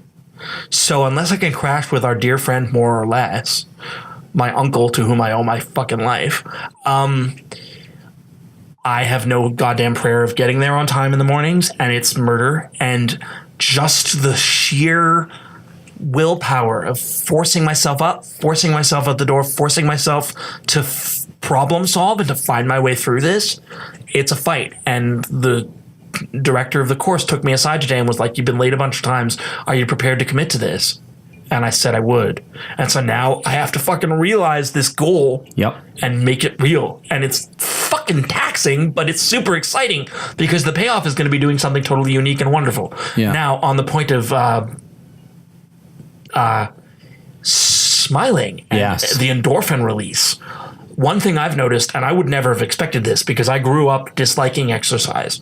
And if you had spoken to me 6 months ago, I would have told you I disliked exercise. But I have this wonderful personal trainer. His name is Claudius, Coach Claude, and he comes to my apartment 3 times a week because my father and my brother are insanely generous. And he comes to my apartment 3 times a week and works out with me, and we have a great time because he's a wonderful dude and he pushes me hard, but never too hard. And when we're finished working out, I feel like a zillion fucking dollars every single time. Even if I fall into a bad mood thereafter, there's always a period of about a half an hour at least where I'm like, shit, being alive in the world is okay. It's good, man. There's shit you can do for yourself that's good. And it weirds me the fuck out because I'm bipolar. So I get stressed over little shit all the fucking time when it doesn't make any sense. And I have to have long conversations with myself about whether it makes sense to be upset about something, what my other alternatives are, why my brain is being mean to me, whether I should trust it, etc., that kind of thing all the time. And it monkeys with my equilibrium on a regular basis. Sure. People don't know this if they follow me on Facebook, because on Facebook I'm like a ball of joyous exuberance. I am what my ex-partner Emmett, shout out to Emmett, once called a ball of love encased in human flesh. But, Yeah. these are the things you struggle with in the background. Yes. And so this article, as insipid as it might seem to some people, it's certainly there's at least some insight here. Yeah, that's how because I trust me. I am when I click through these, like, as I use a thing called Flip Book or whatever on my app on my phone, and a lot of it I'm like, I see in the first paragraph of the article, I see through what they're doing. And in this case, first of all, anytime we're talking about a scientist is the origin, I give it a little bit more credence in that I'm a very science-minded person. Like I live in between the science, but I think if you're going to be talking about how the mind works, I'd rather talk to a scientist than like a scientist than like a motivational speaker or a scientist than like I don't know. You know what I mean? A preacher. Yeah. Like, there's a time and a place for preachers, and no one knows that better than I do. But I don't fault you for putting more stock in science than in faith. When it comes to certain things. Yeah. Because when it comes to building communities, scientists don't know a lot about that necessarily. Do you know what I mean? Like Some do, but yes. Yes, but I wouldn't say as a rule, science is the place that you go get how to do that. Yes. I think that there are other people who have your particular set of skills that are the people to talk about. For example, a better question for something non-science to deal with would be like how to feel fulfilled, because that you can't really science that out. Do you know what I mean? Like there's probably some things you could, but that's a great segue because the last one on the list isn't exactly that, but they dive a little bit deeper into the way our brain works. And this to me is the root of why this whole article is interesting. This is what I was really building to, because these 3 areas of your brain that make different types of decisions, and I'll explain each, and then you realize that the 3 of them are working in tandem all the time, and that one of them is winning each time. It's a different way of realizing how your brain works. So feel me, because I think you're going to think this is really interesting. I'm listening. Your brain isn't one big old lump of gray goo. Far from it. Think of it more like a bunch of your relatives arguing at the dinner table to get something done. When it comes to the choices you make and the things you do, Alex, the scientist, says there's 3 regions you need to be concerned with. You don't need to memorize, but it's important that you just realize that they all get a vote. The first is your prefrontal cortex. We've all heard of this. This one thinks about long-term goals. We need to prepare that report for work. We need to make sure lyricvids.com is good long-term. Where's this going? It's long-term goal-oriented. This is the survival part of your brain. This is the building something part of your brain, starting a family, etc. The dorsal striatum. This guy is always voting to do what you've done in the past.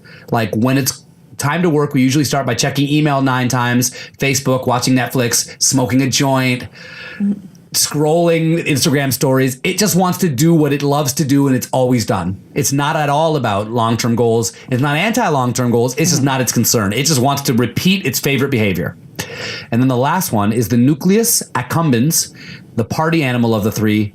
It just wants to do what's fun.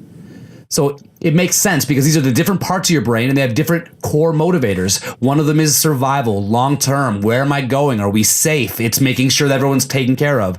The second one is about repetition and routine. And then the third one is about fun. And when you realize that those are the 3 aspects of this brain that are kind of deciding which you should spend your day doing, it's a different way of thinking about your brain. This is blowing my mind. It's interesting, eh? I'm really glad you brought this up. Because this is powerful shit. I'm going to ask you to send this to me. Yeah, later. It's an article. I got this it. This is powerful. Ladders.com. But it seems to have some level of merit. It's like, because I can describe a billion scenarios in which precisely these 3 actors are fighting it out in my brain. Yeah. Like there's so many. And it's one of the reasons that it's so important to read, because a lot of the time, you find yourself skimming and you're like, this is either for entertainment or it's just to tug at your emotional heartstrings. There's a lot of reasons people write. Sure. But occasionally it's somebody saying, hey, this is about to ring true in a really profound way. You know it, you just don't know you know it until I break it down for you. And this is my favorite thing. Because when you read something like this, or it's one of Gary Vee's rants just about how the internet works and how communication is structured, when you know it, there's no unknowing it. It's like it gives you an illumination as to how you even process information that you didn't have even just a moment ago. So tomorrow, even when you're making a decision about something, I could totally picture myself being like, well, of course I want to do that. That's the thing that I do.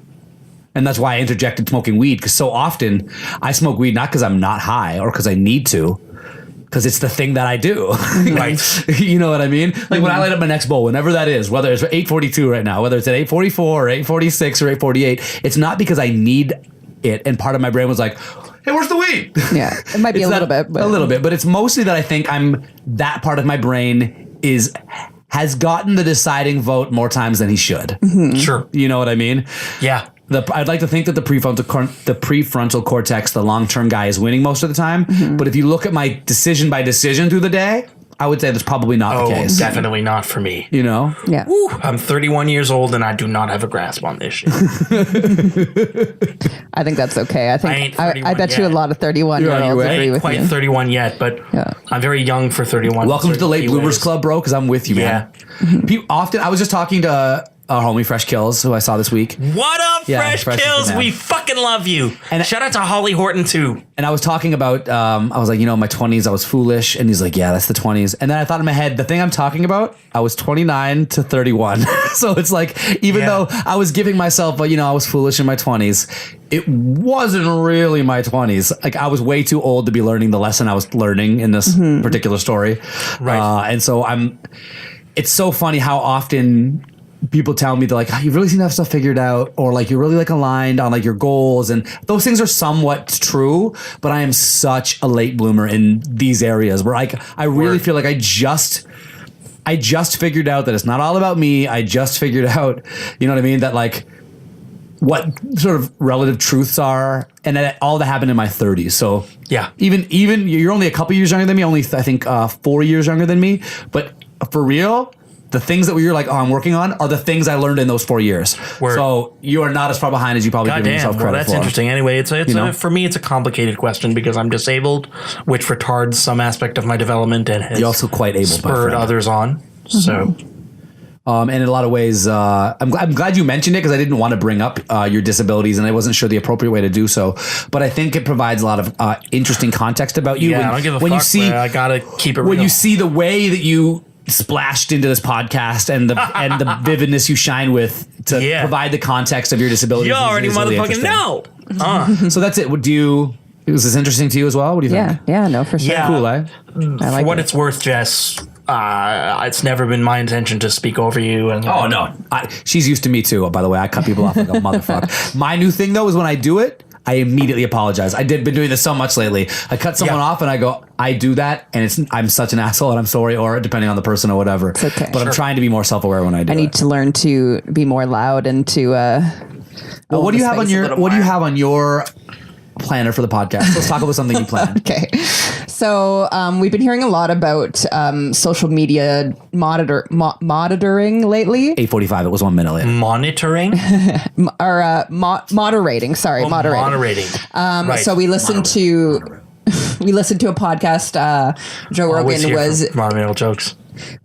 interviewing the head of the Twitter moderating department. Would you say Joe Rogan sat down with the Jack, the guy who started and founded Twitter. I think his name is Jack Dorsey. Jack Dorsey, his head of policy and how they make decisions about who's allowed to use the platform, etc. And they're probably their number one critic. Yeah. So that's on the big famous Joe Rogan podcast that now many people. So they were having heated Right. debate. It's cool that you brought up free speech. What did you say you were? You were a free speech. I'm something resembling a free speech absolutist. Okay. Which is not a particularly popular position on the left, Yes. which is where I would otherwise position myself on most issues. Yes.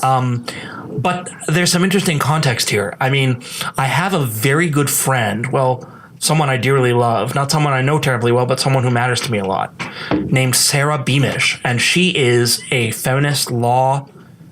I don't know if she's a lawyer or a law professor, but she's a legal mind. And she's First Nations. She's half white and half Maori, New Zealand First Nation. Cool. And she has engaged with me critically on free speech absolutism, and I've been like, John Stuart Mill on liberty, you need to permit even the worst speech in order for good speech to be able to triumph. And she's been I tend to agree with you, by the way. but she's very intelligently and cogently pointed out, actually, for people who are more marginalized on the spectrum of in the matrix of privilege and oppression than you are, the long-term consequences of being exposed to certain kinds of harmful speech are so significant that your perspective is arguably blinkered. And she pointed out that, for example, forcing, if you're in a situation where pro KKK speech is legal, and black listeners are made to engage with it, like maybe it ought to be legally permissible, but there are ramifications in terms of the ethical the arguments around it. And I'm not articulating this very well because I haven't studied the response to my position in enough depth to be able to articulate the critique. Yeah. Yes. And that's okay. I just wanted to touch on it because they talked about that a lot. They talked about free speech a lot. They also talked about how Twitter doesn't necessarily follow the rules of the US government. No. So if something is free speech and allowed there, like what was the example you gave? Somebody said basically they can go up to you and be like, you're stupid, and yell in your face. Technically by law, you're kind of allowed to do that. Yes, as long as you don't assault the person, you're allowed to silence them with your words, essentially. You could go you could be a big enough nuisance they wouldn't want to talk, and that's not allowed on Twitter. Yeah, exactly. I guess the you're stupid wasn't a good example because it's usually more like something a little bit more hateful or whatever it would be. But one important point to raise, if you don't mind, do you want to finish your thought? No, it's okay. Go ahead. Okay. Anita Sarkeesian is a feminist critic of misogyny in video games. And Quinn, I forget her last name. Quinn, I'll think of it. But anyway, there are quite a few feminist writers and bloggers and thinkers who have encountered significant harassment on Twitter. Yeah. Stephanie Guthrie is another. Stephanie Guthrie is a friend of friends and someone I care about. And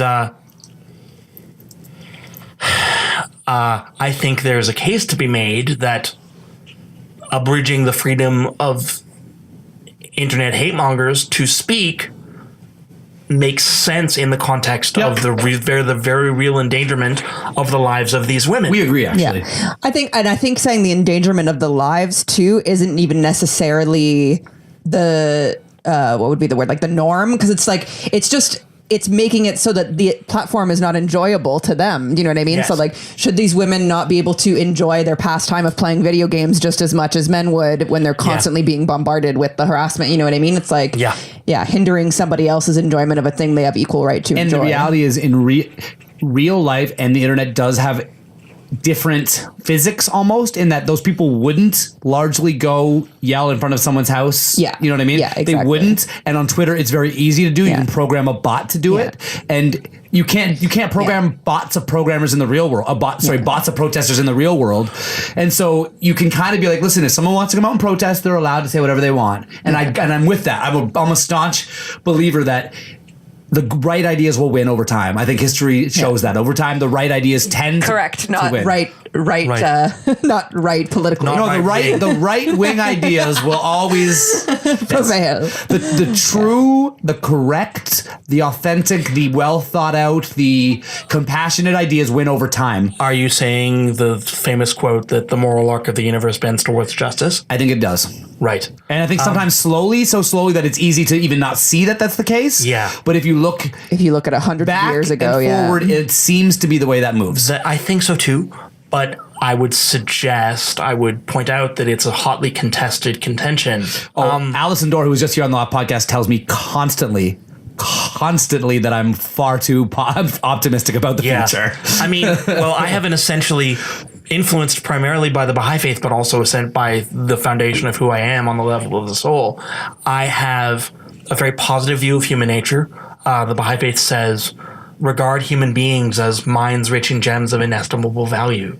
And that's fundamentally how I see humanity. Mm-hmm. But Ta-Nehisi Coates, who is a worthwhile thinker to look up, his name is T-A-N-E-H-I-S-I,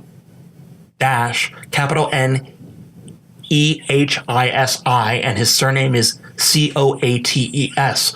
I highly recommend his books, We Were 8 Years in Power and Between the World and Me, and as well as his long article, The Case for Reparations, which makes the argument that there should be reparations for black people for slavery, which I agree with. Mm-hmm. And I think it's also in We Were 8 Years in Power. But anyway. For the record, I think I would agree with that too. I do agree with that. I've never actually anyone's ever asked me if I agree with reparations. So while you're mentioning it, and I'm being recorded, and not because I'm being recorded, because that's the wrong tone, but sure.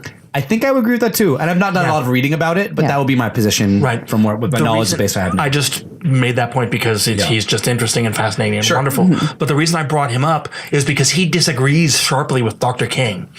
Ta-Nehisi Coates is a black atheist who are not very well publicized, even if there are many of them. And he contends that the moral arc of the universe bends towards chaos. Yeah. It's actually a Christianity too, says that the moral arc bends towards chaos, because Christians believe, or at least I'm Brethren in Christ Christian, believe that it arcs towards basically the end of the world, and that's when the rapture would happen, essentially. Okay, how interested are you in dialoguing about this? Because I have 6 or 7 Christian friends, including 2 who are hardcore evangelicals, so I can talk about this. So, my good friends Sam Chapin and Sarah Catherine Ware are conservative, small O Orthodox evangelical Protestants. She's a Presbyterian, I think, and he's a conservative breakaway Anglican. And conservative evangelical Protestants believe that because of the original sin of Adam and Eve eating the fruit from the tree of knowledge, humanity is essentially corrupt. Yeah. We fell. There's a doctrine called the fall. And the only way that human beings can be reconciled to God is if God chooses, he elects, this is a Calvinist thing, to save us by grace, unmerited kindness, through faith in Jesus Christ specifically. Otherwise, left to our own devices, all of humanity is essentially corrupt, and all of humanity will be separate from God forever. Okay, so I have an important question. You can keep going because it's just a question. And it's an important one. It's my new question whenever talking about Christianity. Sure. Because too often, the person, and I know you're speaking sort of on behalf of some people you know as well, doesn't identify if they mean literally or metaphorically. Do you know what I mean? It's like, do they believe that literally that God makes this conscious decision to save certain humans, or otherwise you mean Christians or his friends? His friends. Yeah. Maybe he's not able to speak to that, but do you believe that their faith is that he literally is up there choosing certain humans with his grace? My conservative evangelical Protestant friends have told me that they literally believe this. That's an important note because so often because I'm about as atheist as you could get, although I do, all of the people I love the most have little bits of religion in their life, and so that's given me a special relationship with it, because the people I love the most almost universally have a little bit of religion in their lives, from my sister to my wife to you and many other people. Yeah.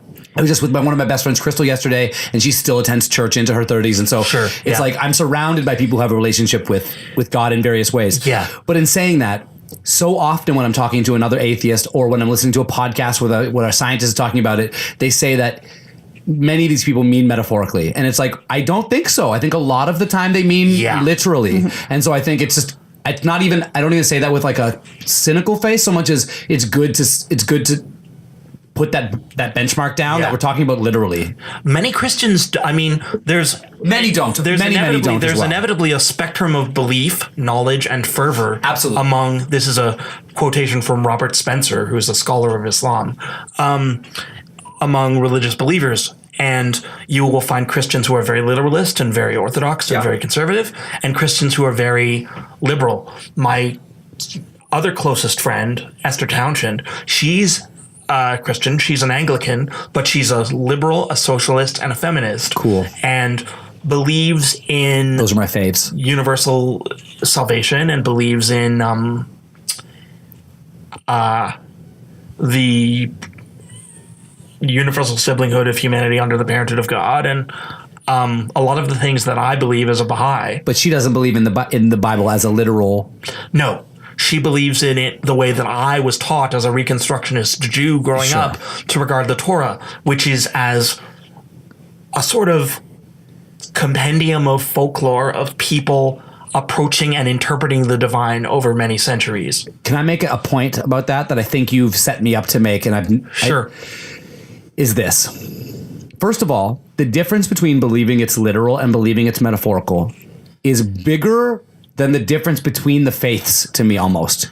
I agree. Do you know what I mean? It's like if a Muslim and a Christian both believe they're both literal, they are closer together than the Christian who believes it's literal and the one who believes it's metaphorical. Sure. Because it's like, that is a big difference. And I think a lot of times, because I come from a Catholic background too, my family is somewhat largely religious, and a lot of the time people will have you believe, that still religious people will have you believe that things haven't shifted that much, that like they always kind of knew it was a metaphor, or that the difference between literal and metaphor is not that big a difference. And I think it's protecting of their faith and of their community. But from my perspective, the shift from these are literal truths, this is a story of what happened, to these are metaphors to be learned and sorted through, and some are true and some aren't, is a really big shift. Yes, definitely. And we are witnessing the faiths themselves have to re-identify what they're even doing. Yeah.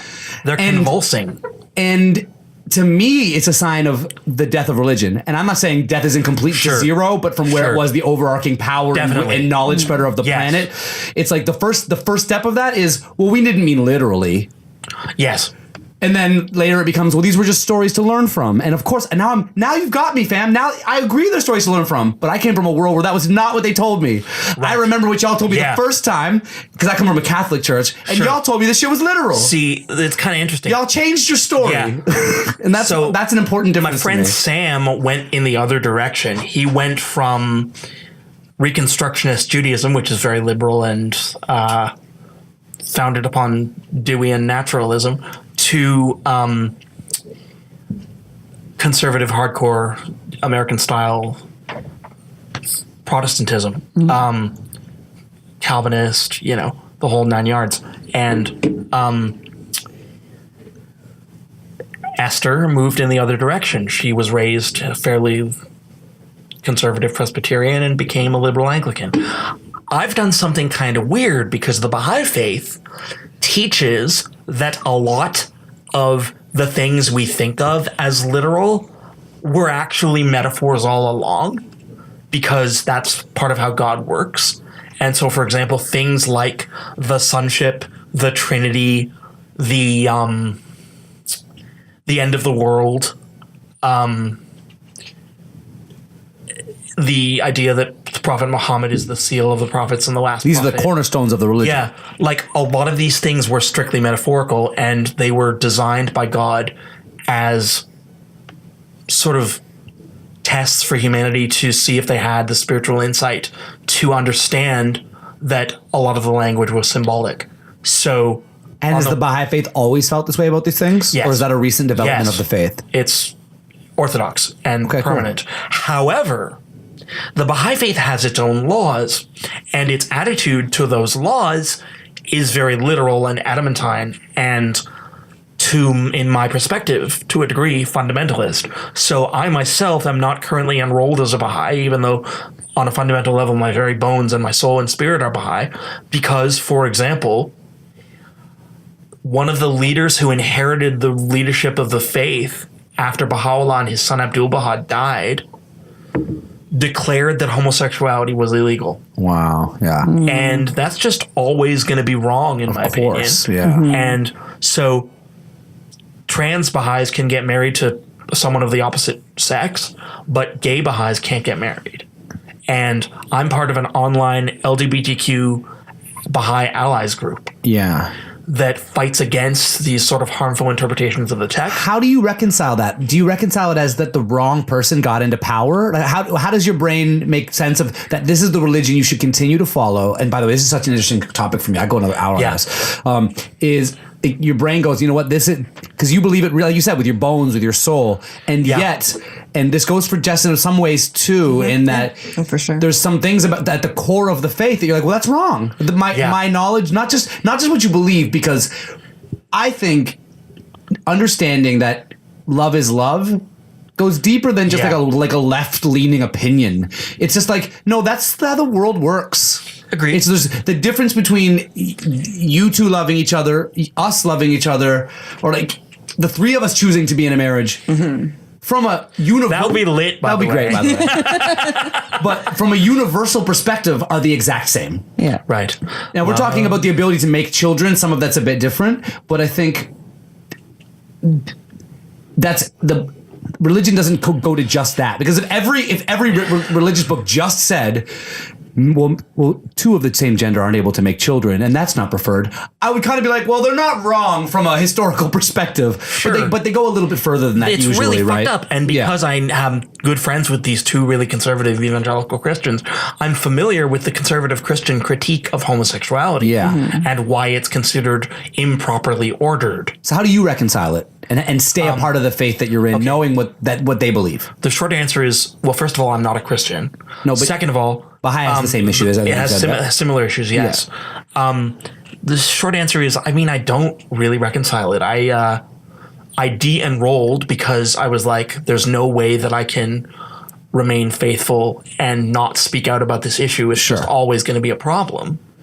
And so I practice privately. I attend meetings at the Baha'i Center. I host devotionals, which are the Baha'i. But you still consider yourself part of that religion. And by the way, I'm actually getting at something, and it isn't fucked with that faith, or isn't that I'm getting at something that I think is really interesting, and it's that because ultimately you believe their version of the story is the closest to truth. The closest to the truth, yes. And so, although there are others that I find, how would you, if you were to draw it on like a chalkboard, this is the Baha'i faith, how do you explain for the fact that at such a high place in the most correct story is this huge glaring error? Evil, yeah. Is it just that no story is correct? It's a couple things. It's impossible to have a correct version of the... Couple things. Yeah. One is that I vacillate back and forth between being something of a standard Baha'i in terms of accepting that it's true, and going somewhere closer to where Unitarian Universalists go. Shout out to my friend, the Reverend Sean Newton, who are not required to believe anything specific creedally, and who are sort of freelancers who find their own truth and develop their own theology as they want. Sure. And so I'm not, I believe in God. I know I believe that Baha'u'llah and Abdu'l-Baha were holy people, but I'm not sure how much further it goes than that. I think there's a so interesting chance. To me. I'm getting so much feedback in my brain right now. There's a chance that Shoghi Effendi, Baha'u'llah's grandson, I think actually Baha'u'llah's great-grandson, Abdu'l-Baha's grandson, interpreted the specific paragraph of Baha'u'llah's Book of Laws, which is called the Kitab-i Aqdas, wrongly. And something has been going awry in the Baha'i faith ever since Shoghi Effendi inherited the religion. And the Universal House of Justice, which is the 9-member Baha'i Pope that inherited the role from Shoghi Effendi after he died. And people always say he was supposed to leave an heir, but he didn't. And many people say the reason for that is because he was a closeted gay man. This is so intriguing. We don't know that this is true, but there's been rumor. Yeah, I know some fellow heterodox Baha'is who believe that the reason there was no guardian after Shoghi Effendi died is because he was gay. Mm-hmm. And so I believe something went fundamentally wrong, and there's a chance that on this issue at least, as well as on a couple other issues, such as the fact that the Universal House of Justice, which is elected every 5 years, I think, is open only to men, even though the faith is otherwise feminist. Mm-hmm. Something went really wrong. I think it's a really good expression of, again, because my background is Catholic, is there's so frequently, I mean, I obviously don't believe in some of the aspects at the core that I think that you do, and maybe even you do, Jess. And I want to ask you a question too in a second. Mm-hmm. But I think so frequently in your version of it and in my version of it, what happens is that a human being fucks it up. Yes. You know, what I would hold, I believe less in the magic of it, I think, but we both agree where it goes wrong. Right. Where a man in power goes, I know how to make this power last longer or be a little bit more enjoyable. Yes. You know? I would argue that either Shoghi Effendi fucked it up, or the Baha'i faith simply isn't true and I should find another religion.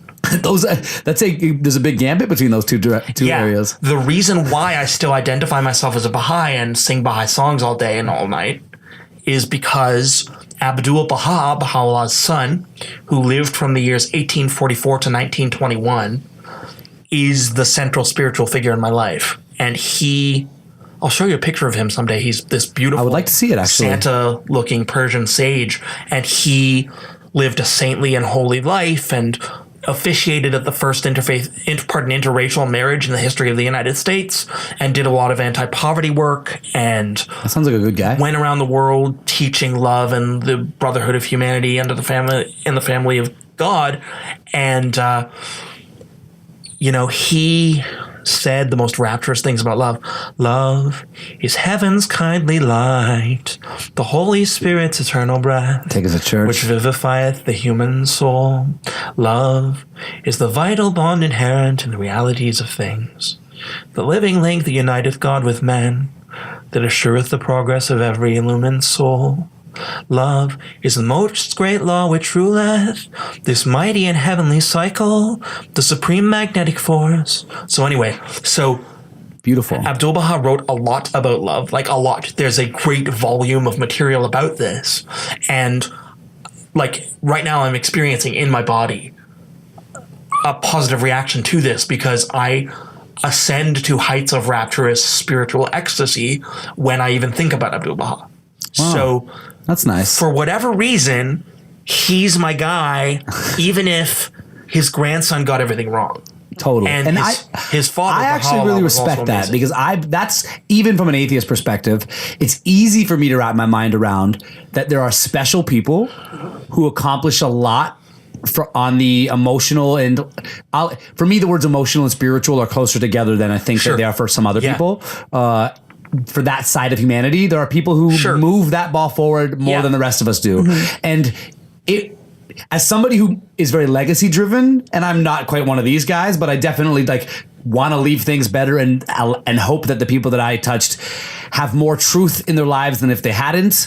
This is my commonality that I sort of see with some of these spiritual leaders is that. So I get that. I get the idea that 2 or 3 generations later, we would still be being like, no, this one was special, man. This guy was special, and there were lessons to be learned from him. It does separate from there when some of the magic words get used sometimes. I want to ask Jess, just because some of this is interesting, and we don't often go to religion, but this is my favorite subject because I'm not one of these angry atheists. I spent some years there in my 20s. Right. I've come to I was an atheist once. I'm a curious atheist now because I think that it's not a coincidence that such a high percentage of the planet believes in higher powers of various types. And I think there are a lot of implications scientifically. And by the way, yes. Sorry to, I don't want to cut Jess off. Give it by the way. Are you familiar with the term humanism? Because I think what you probably are is a humanist. Probably. I've heard the term from some thinkers, but I haven't ever read about it. Before I became involved with religion, I signed the Humanist Manifesto. Humanism. I'm going to look it up and talk about it in a moment. Corliss Lamont is the name of the author of the Manifesto that I signed when I was younger, and a part of me is still a humanist. I'm just a theistic religious humanist instead of a spiritual. And I think the point you made about being touched by the leader of that religion, I think is a really tangible thing for me to understand. I could get that. And there are others too. One thing the Baha'i faith teaches is that all the prophets were like the same soul in different bodies, and that they had a unity of purpose. And so I have a relationship to Jesus. I have a relationship to Krishna, Buddha, Zoroaster, Guru Nanak. I don't have as much of one to the Prophet Muhammad, unfortunately, because I'm acquainted with a lot of very difficult early Islamic material, but I'm trying to develop one. And there's a man named Hazrat Inayat Khan, who I found out before I found out about the Baha'i faith by 1 year. It was separated by 1 year. I found out about this universal Sufism when I was 14, and then the Baha'i faith when I was 15. And then I had a bipolar vision confirming it all when I was 17. So one of the reasons I didn't become a universal Sufi, join the Chishtiya Inayati, universal Sufi order, is because that community is very small and consists mostly That's the same reason I didn't join. Mostly of aging hippies. Whereas the Baha'i faith spread around the world and is very vibrant. And I think religion is, whenever there's a religious statement that I agree with, it usually includes the word community. Yeah, maybe I'll end up a Sufi one day. Maybe I'll become a Unitarian clergyman. I don't know. Maybe I'll return to atheism. I don't know. My friends Sam and Sarah want badly to convert me to Christianity. I have no fucking idea what's going to happen. Of course they do. They're losing members quickly. And my dad is a Reconstructionist Jew and would love for me to become a rabbi. We're going to have a draft at the end of this podcast and you're going somewhere. Our friend Meyer actually referred to me as his rabbi once, which was hilarious. That's fun. So Jess. Yes. It's Brethren Christians are your peoples? Yeah, I should probably look that up because I've said it a few times and I'm not 100% Not sure that's the name of your religion? Well, that's because we call ourselves Christians, but I know that the word Christian is very broad. I've heard of a denomination called the Brethren in Christ. Yeah. And I'm going to ask you a question that you have to Google and listen at the same time. Yeah. They believe heavily in the rapture and such. Yes. Okay. Do you? Yeah. Question one, do you? And sort of follow up as a 1A and 1B. Do you believe that their version of things is true? And I know that's a very vague question, but I think it points in the right direction. It's because I know answers to other questions. I know how you feel about the community. I know how you feel about some of the aspects of being in the religion. I am more curious about the truth of the religion. Do you believe in what's it called again? The rapture? Yeah. And do you believe that their take on things is true? So what we're asking is, do you believe in life after love? I had to. I'm so sorry. I hate that. I like it very much. I hate that song so much, but I just had to make that joke. Okay. So you're asking, do I personally believe in the rapture? Yeah. I don't think so. No, okay. I don't think. There definitely was a point where I did up until, not too many years ago, but. Okay. And in general, what would be your response about how accurate their take on stuff is? That's such a weird question. No, I know. And I'm wording it vaguely like that on purpose because I guess what I'm asking is this. Do they serve any function of providing like factual truth about the universe for you?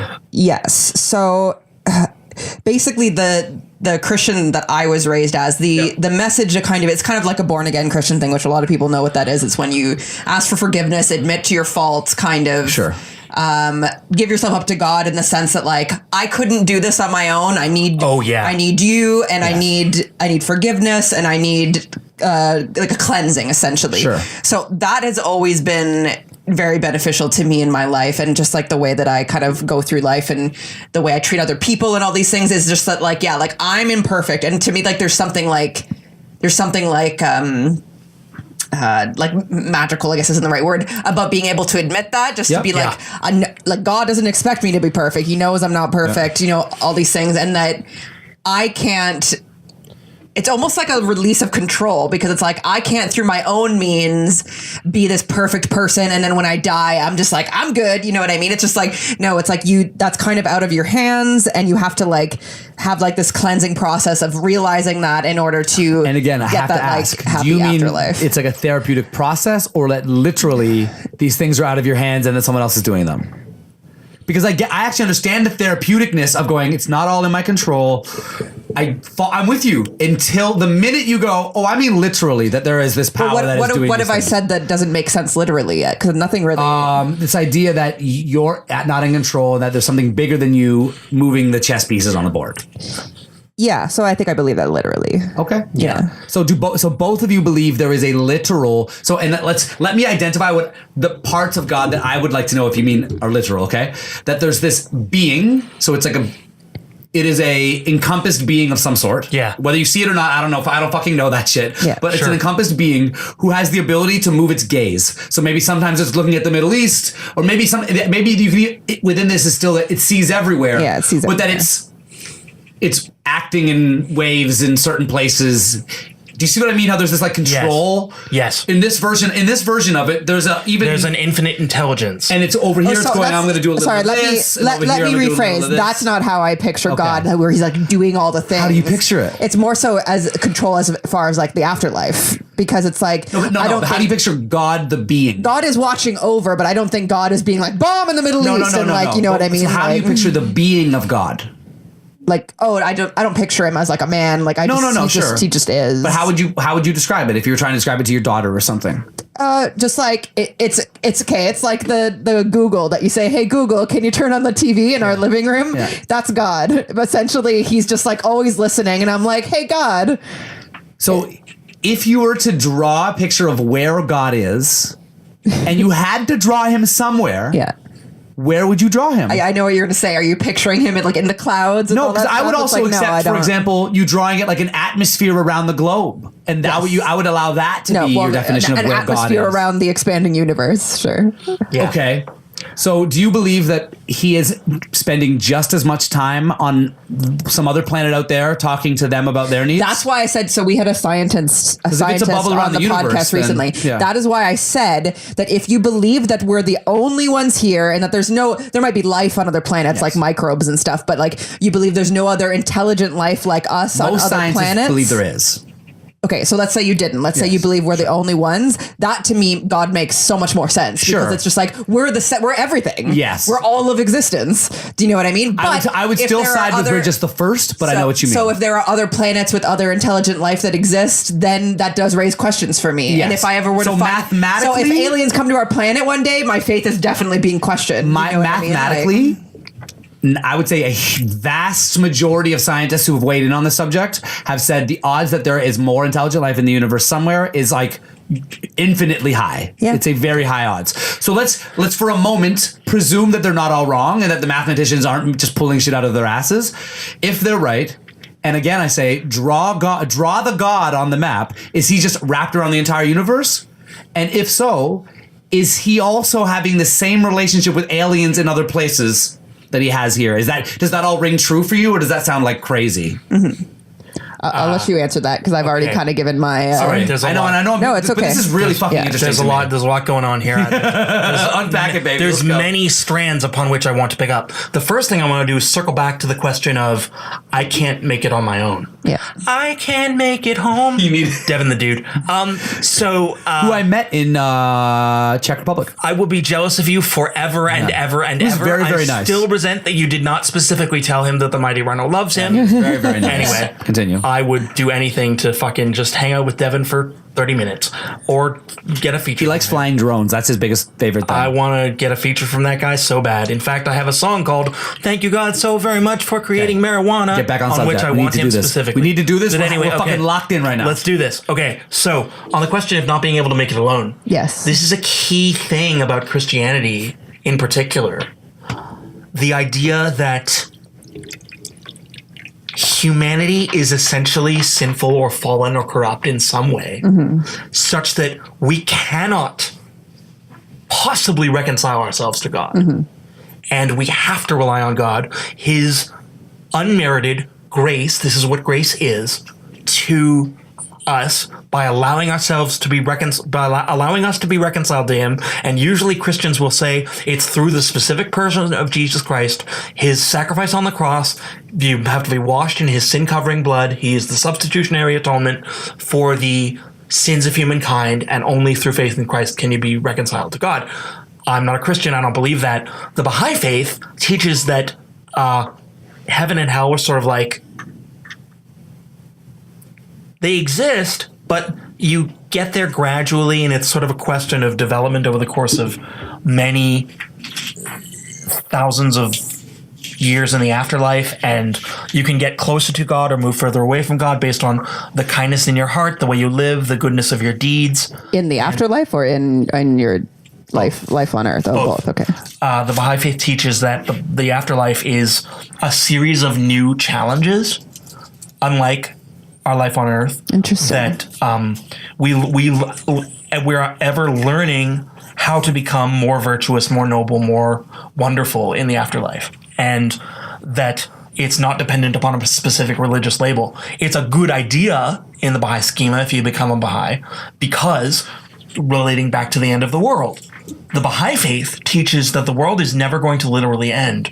The world ends as a metaphor when a new manifestation of God, which is the word for a prophet, appears in the world. So when Buddha succeeded Krishna, Muhammad succeeded Jesus, Jesus succeeded Moses, Baha'u'llah allegedly succeeded them all and will eventually be succeeded by someone else. And I want to give a shout out to female prophets such as Miki Nakayama, because patriarchal interpretations of religion are bullshit. So that's the equivalent of the world ending, because it's a question of this fabric of reality that's been built up by the messenger bringing a new revelation being torn apart and rebuilt in the new manifestation's image. So the world's never going to literally end. There will be no literal rapture. This is just how this is. Humanity is guided by a series of progressive revelation from the heaven of God's will forever. And there will always be new knowledge to reveal, so there will always be more.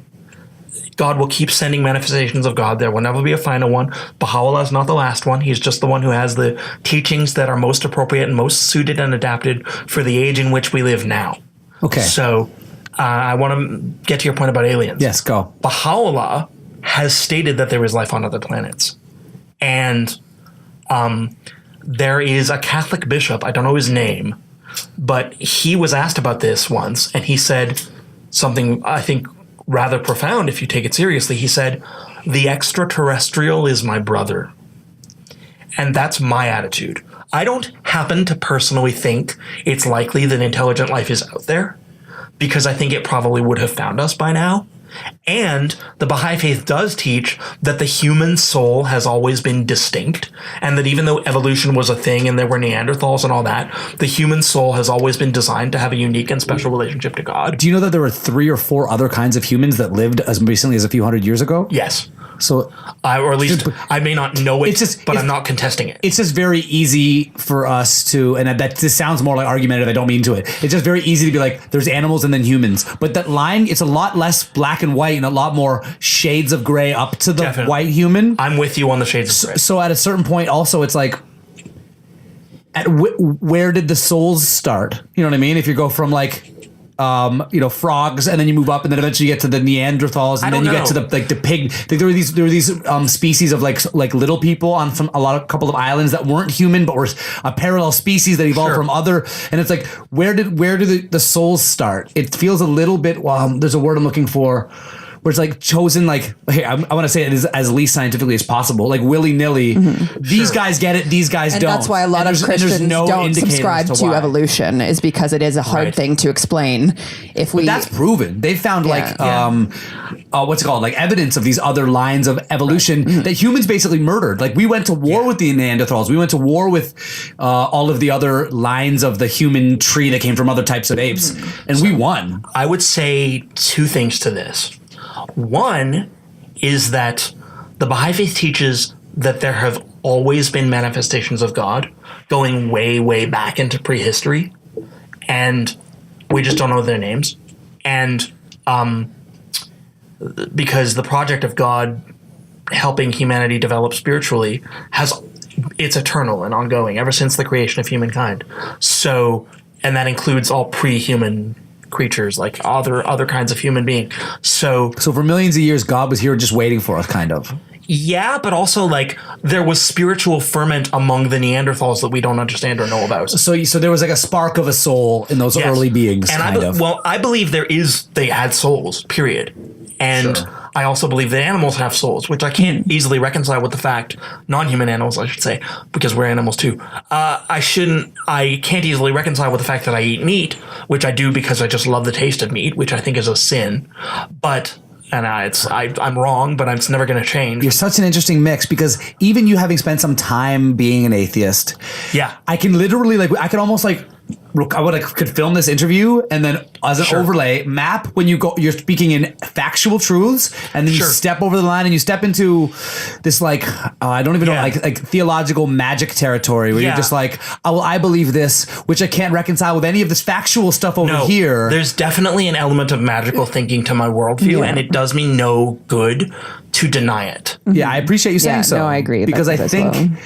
And when you're willing to say the word magic, and listen, because this is the thing too, all of this goes back to tomorrow I wake up and the people I love have a place for religion in their life. And I think it has more to do with these are reverbs and echoes of what religion meant to the people of our past who had no sense of truth, had no sense of knowledge, had no sense of the direction of a species because we had never built anything yet and we were still very much in the dark ages. Religion is largely the thing that got us here emotionally, intellectually. And so and there are reverbs of that in intellectual still in 2019. If anything, I don't come from a place of like hate and intolerance of the religion. I see it as being this like scientific.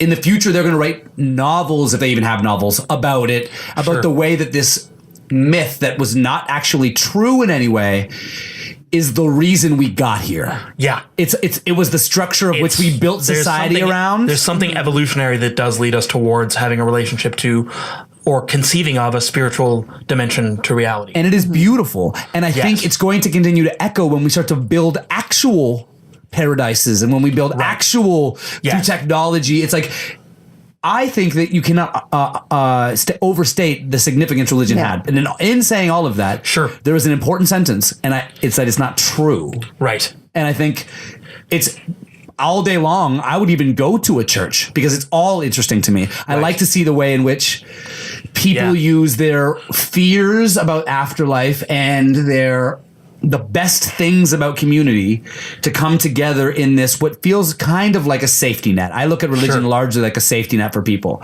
And so it's all of that is positive. Well, with a big italics right in the middle. That just says it's not true. Right. And that's my take. That was my take until I decided I wanted a relationship to God. I sought him out.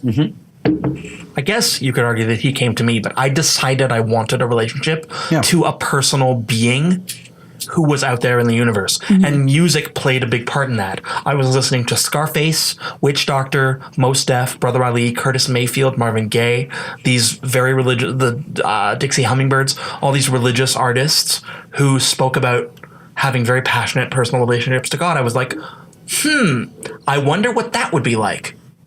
So I started exploring it, found this universal Sufism, was like, this is cool. Found the Baha'i faith and was like, holy shit. This guy's the Messiah, and this is probably true. And I still think even some of the idiosyncrasies, it's quite possible that God designed them.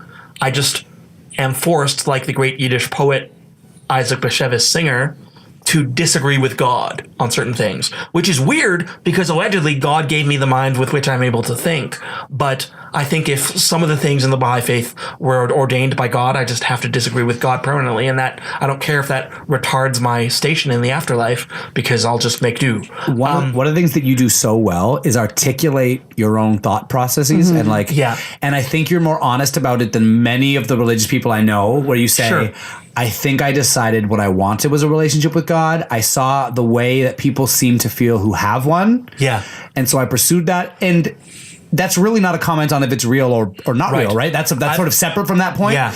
But I think so often people don't articulate it in those words because they fear that it does undermine their faith when they say, it looked fun, it looked rewarding and warm. You can argue that it attenuates it, or adulterates it. But I would say it's sort of parallel. It's like it's aside from the conversation if it's real or not. Yeah. You can pursue a real thing or a not real thing. That's right. Those two things are not mutually exclusive. There is no way to absolutely know. And one of the things that the Baha'i faith teaches is that God is He is omnipotent, omnipresent, all pervading, and all loving. He loves everyone, and he has a personality and a mind and a will and loves everyone. Yeah. But he is eternally inaccessible and unknowable. Sure. And he is the most hidden of the hidden and the most manifest of the manifest. And he will never reveal himself in. You did it. You slipped into poetry though. Yeah. Because the poetry is my fucking lifeblood. No, of course it is. And the thing is, okay, regarding the question of whether religion is actually true, all cards on the table. Is there a chance it's not? Of course there is. There's a chance that literally every religious idea in the history of the world is horseshit. There's a chance Just from a factual standpoint. There's no way we can know for sure. But over time, I have come to the perspective that religion is, at least in part, true. God is real. And God and what I really believe in is the duel between God and the devil. God and Zoroastrians believe this, essentially.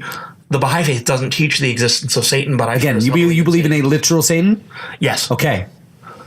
I believe in a fight between Let me God tell you. Yeah. Let me ask. Do you believe he is like under us? Do you believe he is physical? Do you believe you could see him with your eyes? No. No, none of these things. No. But Are they two conflicting energies? Is that a better description for you? They're two conflicting personalities. Yes, but where are they? The sky, probably.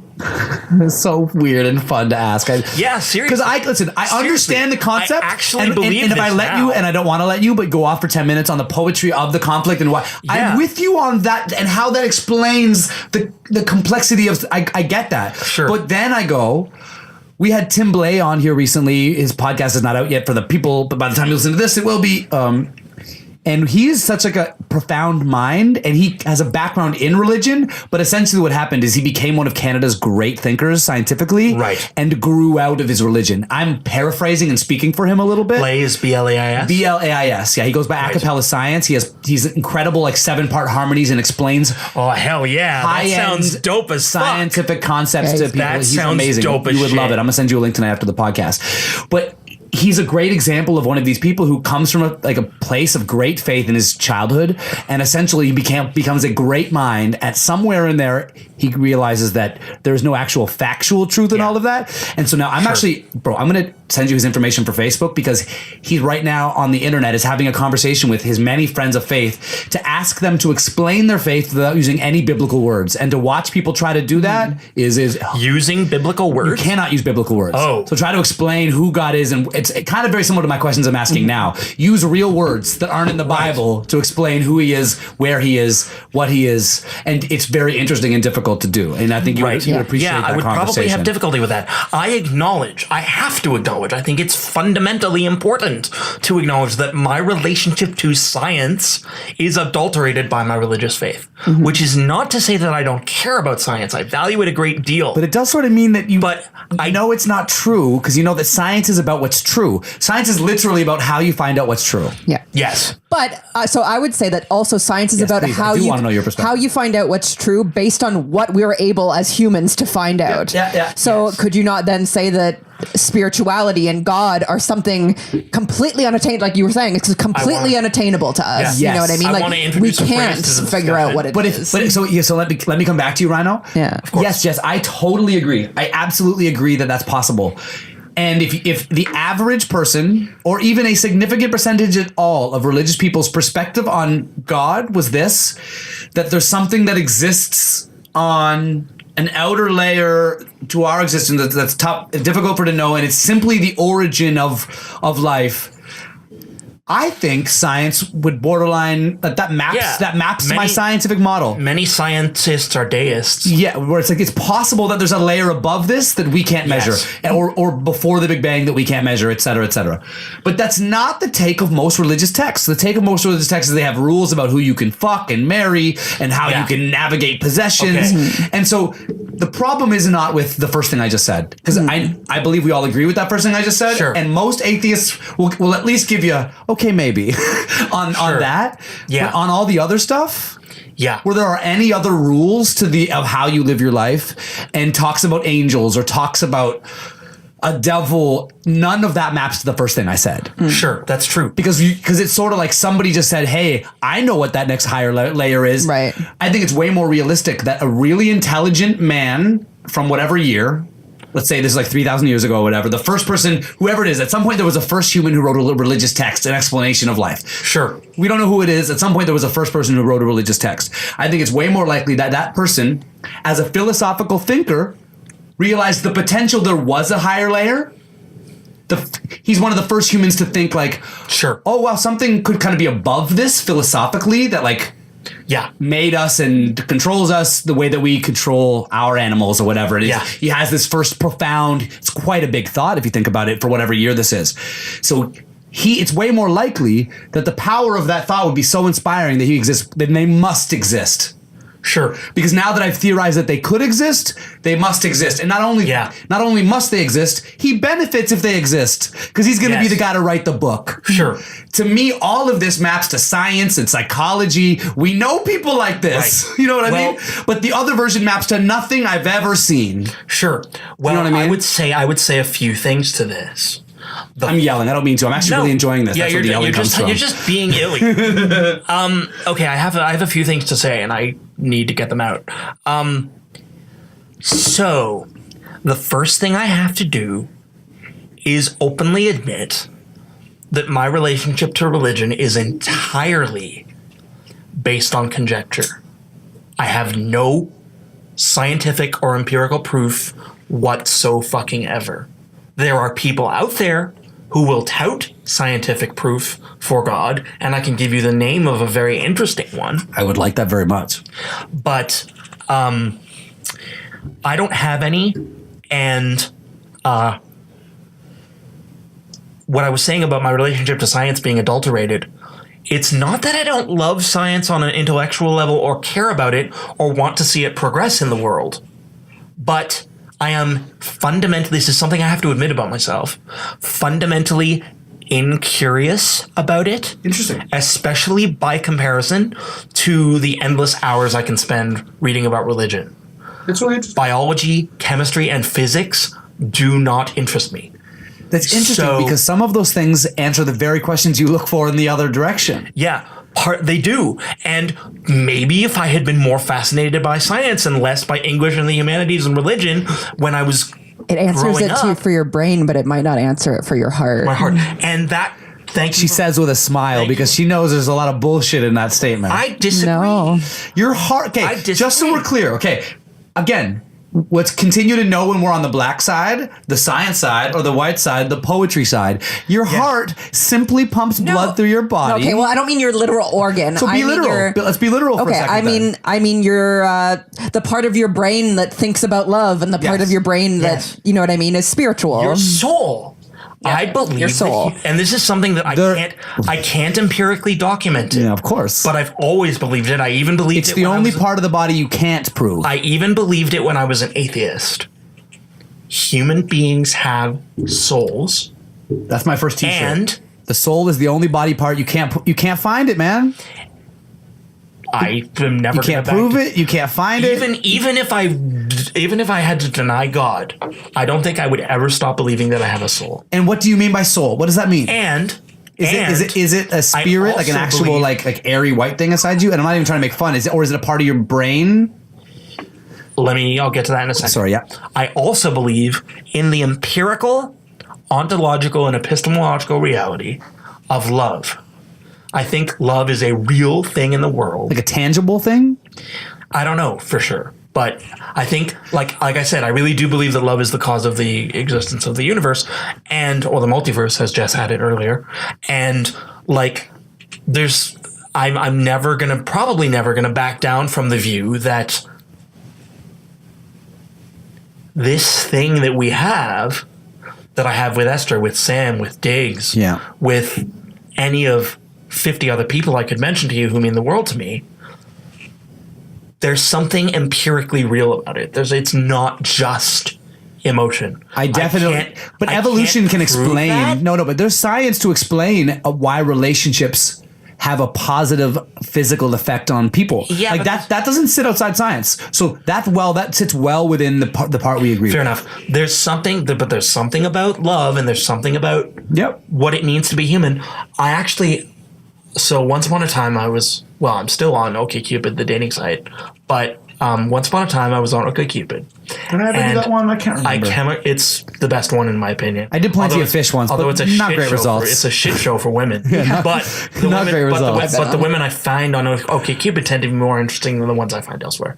So I encountered the only Baha'i girl on OkCupid. And she said, because there's a separate Baha'i dating site called Two Doves that I also have a profile on. I thought it was going to be called the Baha'i Road. No, it's called Two Doves. So this is Baha'i, how are you? there are so many fucking jokes about that. I'm Baha'i on life. I like it. And of course, I also literally get high, which Baha'is are not supposed to do. So They got that one wrong too. But anyway, so she said the soul is the part in you that shines and makes you feel warm. Poetry. It is poetry, but it resonated with me on a level that goes way past where science has ever. It's very nice. And I would point out, okay, there are three thinkers I want to introduce into the conversation. Christopher Hitchens on the one end, Edward Feser on the other, and Stephen Jay Gould in the middle.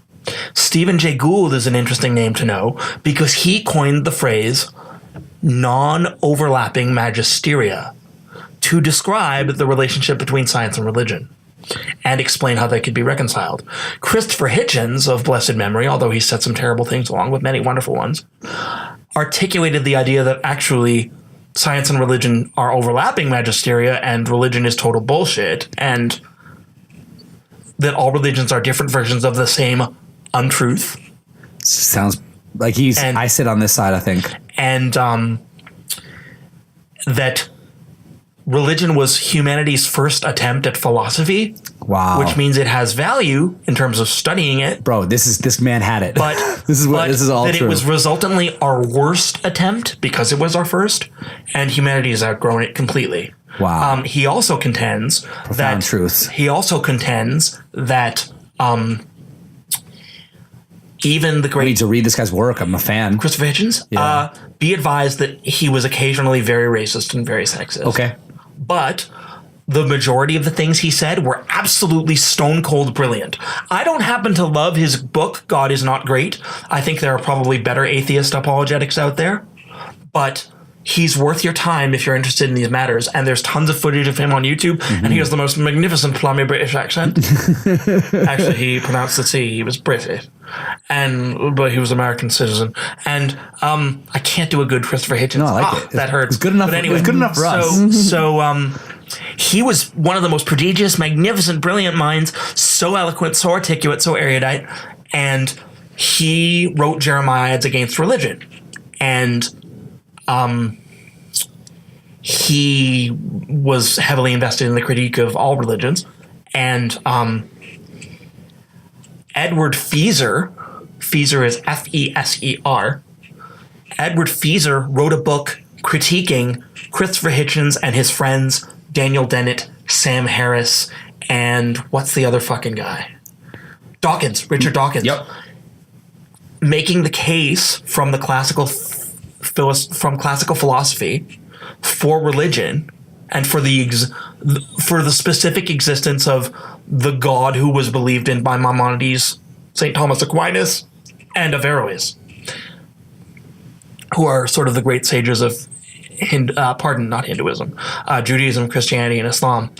And he believes in the medieval scholastic tradition that holds that ethical monotheism is true. And he purports to argue that atheism is incoherent because it is based on a misreading of theology and philosophy. I haven't finished reading this book because, full disclosure, it opens with an attack on homosexuality. But that's always a great opening too. But the guy is a fucking powerhouse of an intellect. Sure. And to think about Hitchens and Dawkins and Dennett and Harris, who are all interesting, then Feser on the other end, and people like Francis Collins or whoever you want to name. Sure. And then Stephen Jay Gould in the middle, and people like Corliss Lamont, who's a humanist, but some humanists have religious affiliations anyway, such as myself. It's good that you brought humanism up. When you're done in a moment, I'd like to. Yeah. I'll talk about it because I think that might be what I am. It's just a fascinating interplay of ideas, and I can't shake the fact that I have always, from the earliest, believed in the existence and immortality of the soul, and that I believe love is the fundamental purpose of humankind and the fundamental reason anything exists, especially humankind. Like, we're meant to love. That's the purpose of human existence. It's a really nice poem.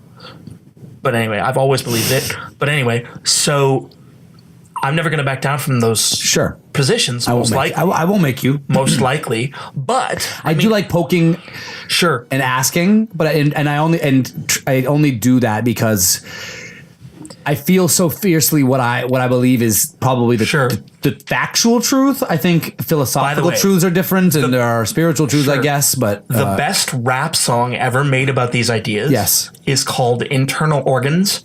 It's by a group called Malibu Shark Attack, and you need it in your life. It's a great because name. It's a masterpiece. I probably won't listen, but I appreciate their name. Malibu Shark Attack is the collaboration between a rapper from Atlanta named Tribe One and a producer from Belfast named Rocky O'Reilly. I was wondering where Rocky O'Reilly was from.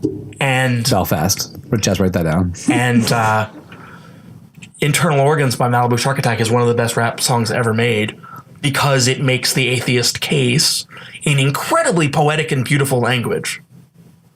And it sounds like humanism is largely linked to atheism. Yes. Humanism is a philosophical and ethical stance that emphasizes the value and agency is a key word here, of human beings individually and collectively. I like that because we're responsible for ourselves and we're responsible for the groups that we're in. Collectively, and generally prefers critical thinking. One of my favorite phrases in the world, or like terms, is critical thinking, and evidence, rationalism, and empiricism, as in following evidence, over acceptance of dogma or superstition. And so, yeah, that sounds like a pretty specific reference to atheism, even in the second half of the definition. It says, what do they believe in? They believe in human experience and rational thinking provide the only source of knowledge and a moral code to live by. They reject the idea of knowledge revealed to human beings by God or in special books. So, yeah, that's atheism. Sure. And that's interesting because I've not thought about it, but I do listen. Special books. That's tough for me. Yeah. Because we have books and we have powerful books, and you can read a book that will change your life in a really meaningful way. But the minute you have a special book that was built in a way that is not really explainable, and whether you want to talk about the tablets in Mormonism, I think. I could be making a mistake, but there is a religion where there's magic tablets. Also use the term tablet. Where essentially there are these tablets that only one man could read. Or something. Oh yeah, the Mormon stuff. Yeah, the Mormon. Oh, religion. I have to admit. So that's but here's what I'm saying.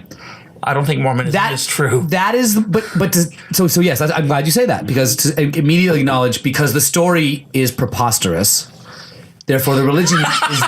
Well, because it is so funny. The story itself, so that particular funny. story about being one guy, a 16-year-old man, finds tablets. He's the only one who can read them. Just trust me. These are what they say. Is tough. That's preposterous. Yeah. So if that preposterous story means that the religion is likely not true, then one must realize that there are other preposterous stories in otherwise positive religions, that should have the same consequences. Sure. Atheists are fond of pointing out that everyone is an atheist about every god except the one they believe in. That's a really fun phrase. And every religious person believes that most people have it wrong. I don't. No, but I just mean that's okay. So I don't mean to say every. Anytime I say every, I'm begging for that response. But the idea of most religions is that every other religion is wrong, and therefore most humans in the history of the world have it wrong. Yes, because if you're part of any one religion, and that in itself is a egotistical statement. Everybody but us has it wrong is almost automatically incorrect. This is something interesting that my father taught me when I was young. He said, religion is like a light at the top of a mountain, and everyone's climbing up the mountain after long and hard and virtuous lives, to adore the shining of the light. But there are two catches. Every religious group thinks it shines only for them, and every group gives it a new name. But it's the same light. And this idea is central to the Baha'i faith. which teaches that it is the religion that humankind needs right now, but it is not the only true one, not the only one that leads to heaven, and atheists can get to heaven too.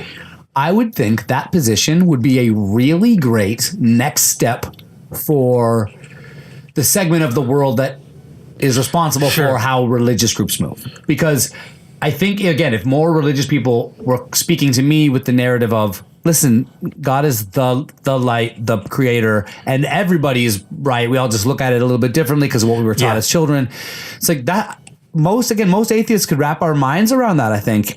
Yeah. But I think that's largely not what most people are saying. Sure. Agreed. Most people are very tolerant. Just like with every incorrect opinion, like incorrect opinions tend to become more tolerant over time because they get sanded down by truth and knowledge and just having access to the internet and realizing that gay people or people of other color aren't different and that women aren't lesser. Or that they are, but that's not a bad thing. Yes, different is in a different font. You know what I mean? It's like, it's not the difference that they thought it was. Sure, and there is certainly a variety of human. That's one of my favorite reasons to travel is I realize that our decisions are so regional and random because when you go everywhere else, you realize that they made many other different types of decisions in the way that they built their cities and their cultures and their conversations and their relationships between genders and like you realize how different that is when you just travel 3 or 4 hours in any one direction. So different, absolutely, but not in the in the font and italics and bold that not in the fundamental way that should make you say you are different from me, have different value, or like I don't care are immediately lesser than any of that stuff is I guess sort of what I mean. Quite so. I agree. And I would point out that I have way more in common with ethically upright atheists and other non-theists than with illiberal, fascist, inhumane, supremacist, bigoted, or otherwise terrible religious people. Like way more. That's way.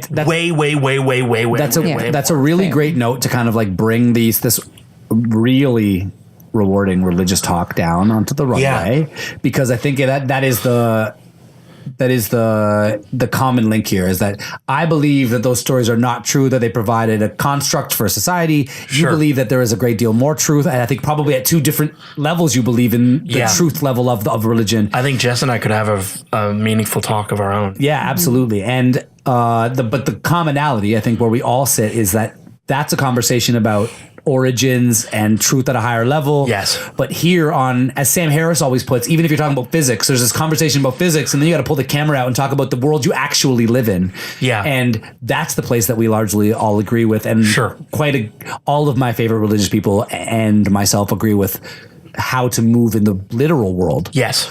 And we just look at the deeper level, I think, a little bit differently. Mm-hmm. And this is really fun for me because I wrote down a bunch of random things I was going to talk about. Like, did you know a guy in the mafia in Italy killed somebody by cementing them in a wall while they were alive? That's a really interesting story. Mm-hmm. But it would have not been nearly as entertaining, I think, as this really in-depth conversation that we just had.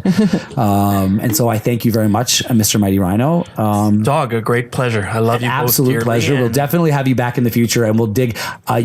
Quite a bit about the Middle East, quite a bit about some stuff that I don't know about, and I'd love to have you back and pick your mind on a different subject in the future, and maybe we can go super deep on that stuff. I'd be delighted. I have some theories about how to solve problems in part of the world that is either A, genius, or B, egotistical as fuck that I think I could do it, and I would love to run them by you and possibly get your opinion both. on them. Probably both. I do have a song coming out. It's called Heart Say, and then on April 19th, No Apologies, and then in May I'm dropping Back Like We Were Never Gone, and so much great music coming from me. Yeah. So please follow along.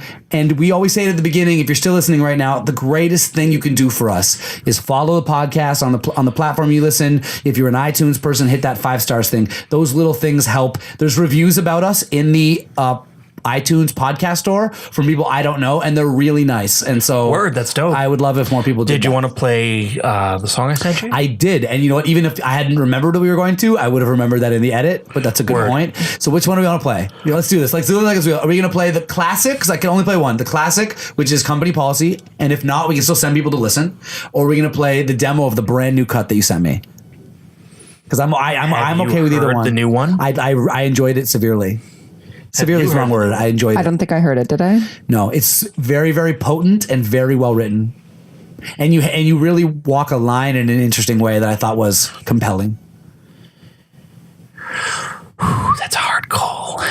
Calls Do right you now. have a preference? I don't. I think you would be playing them for different reasons. One is to promote the new project and make a lot of noise about the new one. And by the way, whether you choose that one or not, the brand new music is so interesting and compelling.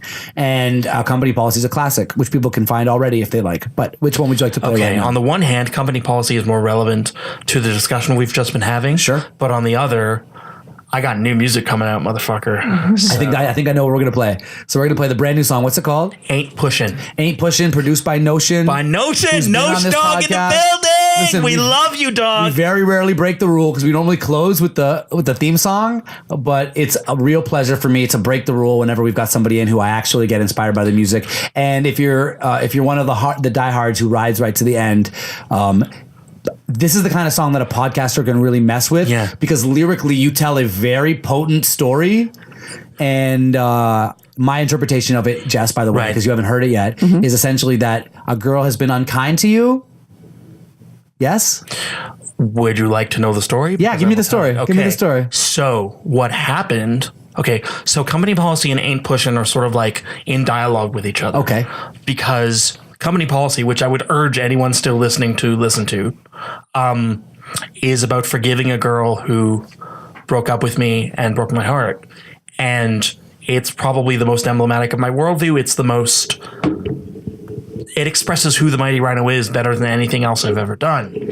But Ain't Pushin' is a writer's exercise. Ain't Pushin' came from listening obsessively to the song Be Careful by Cardi B and saying to myself, what would it be like if I had to write a song from the perspective of someone who had been hurt the way Cardi has been hurt? What would I say to a woman who had hurt me the way Cardi is talking about Offset hurting her? So the woman in the song is sort of a composite of people who have existed in my life and in the lives of others. Sure. But she doesn't actually really exist. Okay. She's fictional. And that's key to understand because I'm not attacking anyone who really exists. Yeah. But you're pretty pissed at her in the song. Yes, but what I'm doing is I'm exploring the dynamics of a relationship that's falling apart but may potentially be able to be saved. Sure. And just the song is exploring those questions. I like it. And what's the record called again? Ain't Pushin'. And literally right now in the mix, it's playing right now in the background and we're going out. This is the man. I love him very much. The Mighty Rhino. My beloved wife, Jess. I'm Illy. This is one of our longest ones in a while. Thank you for riding out. What a pure joy. Conversation we're going to have in the future. I fucking love Illy. I fucking love Jess. Peace out, y'all. Rhino salute. And it's ominous. You've continued being cruel to me despite all your promises. The last thing I'm trying to be is some entitled misogynist. But I really do feel abused. And I'm a decent dude. Yet every time I bring it up with you, you seem confused or hostile and attack me and gaslight me. It's got me wondering how ghastly your past might be. Don't get it twisted, I want you to get what you need. But you've disregarded my feelings and you've left me to bleed. So if you gotta get going, honey, keep it $1.50. Cause I'd rather you be happy without me than stuck with it. But I gotta know you're gonna hang around. Would you let me go? And I'm down to keep trying, of course. This ain't just about my feelings. I'm trying to be mindful of yours. If you've got needs I ain't fulfilling, please spell out what they are. Don't just go find some other dude and make out at a bar. I'd rather be honest than to get angry or panic. With patience, this conflict can be painstakingly managed. But lately you've been hateful and scathing and so rude, it makes me want to address you in language I don't use. Words that start in C and B and end in T and H. The whole fabric of what we got needs to be rearranged. It makes me wish I could let myself do a ton of drugs. Thing is, we used to have a wonderful love. So I'm prepared to forgive you for this, cause you're only human, baby. But I can't continue like this, it drives me truly crazy. So you decide what you wanna be about. Cause if you keep on making me suffer, I'm honestly out. But I gotta know you're gonna hang around. Would you let me go? Hey, okay, let me try to be real in assessing this. Cause it feels like there's a demon who's stealing your gentleness. I gave you the entirety of my heart, And at first you did the same, so why did this even start? Now, please understand that I truly hate to get into this. I ain't consumed by vituperation and bitterness. You seem to be, but maybe I'm howlingly mistaken. And you've got a sense of righteousness I'm down to reawaken. Cause when this began, you were so loving and kind. Feels like a synapse been firing wrong up in your mind. And yo, if this is painful for me, it must be hell for you. Perhaps there are issues that I can help you through. Cause at the end of the day, my love is ardent and true. What I really want is to be a great partner to you. Some other vote says that you disregard this foolish and shitty.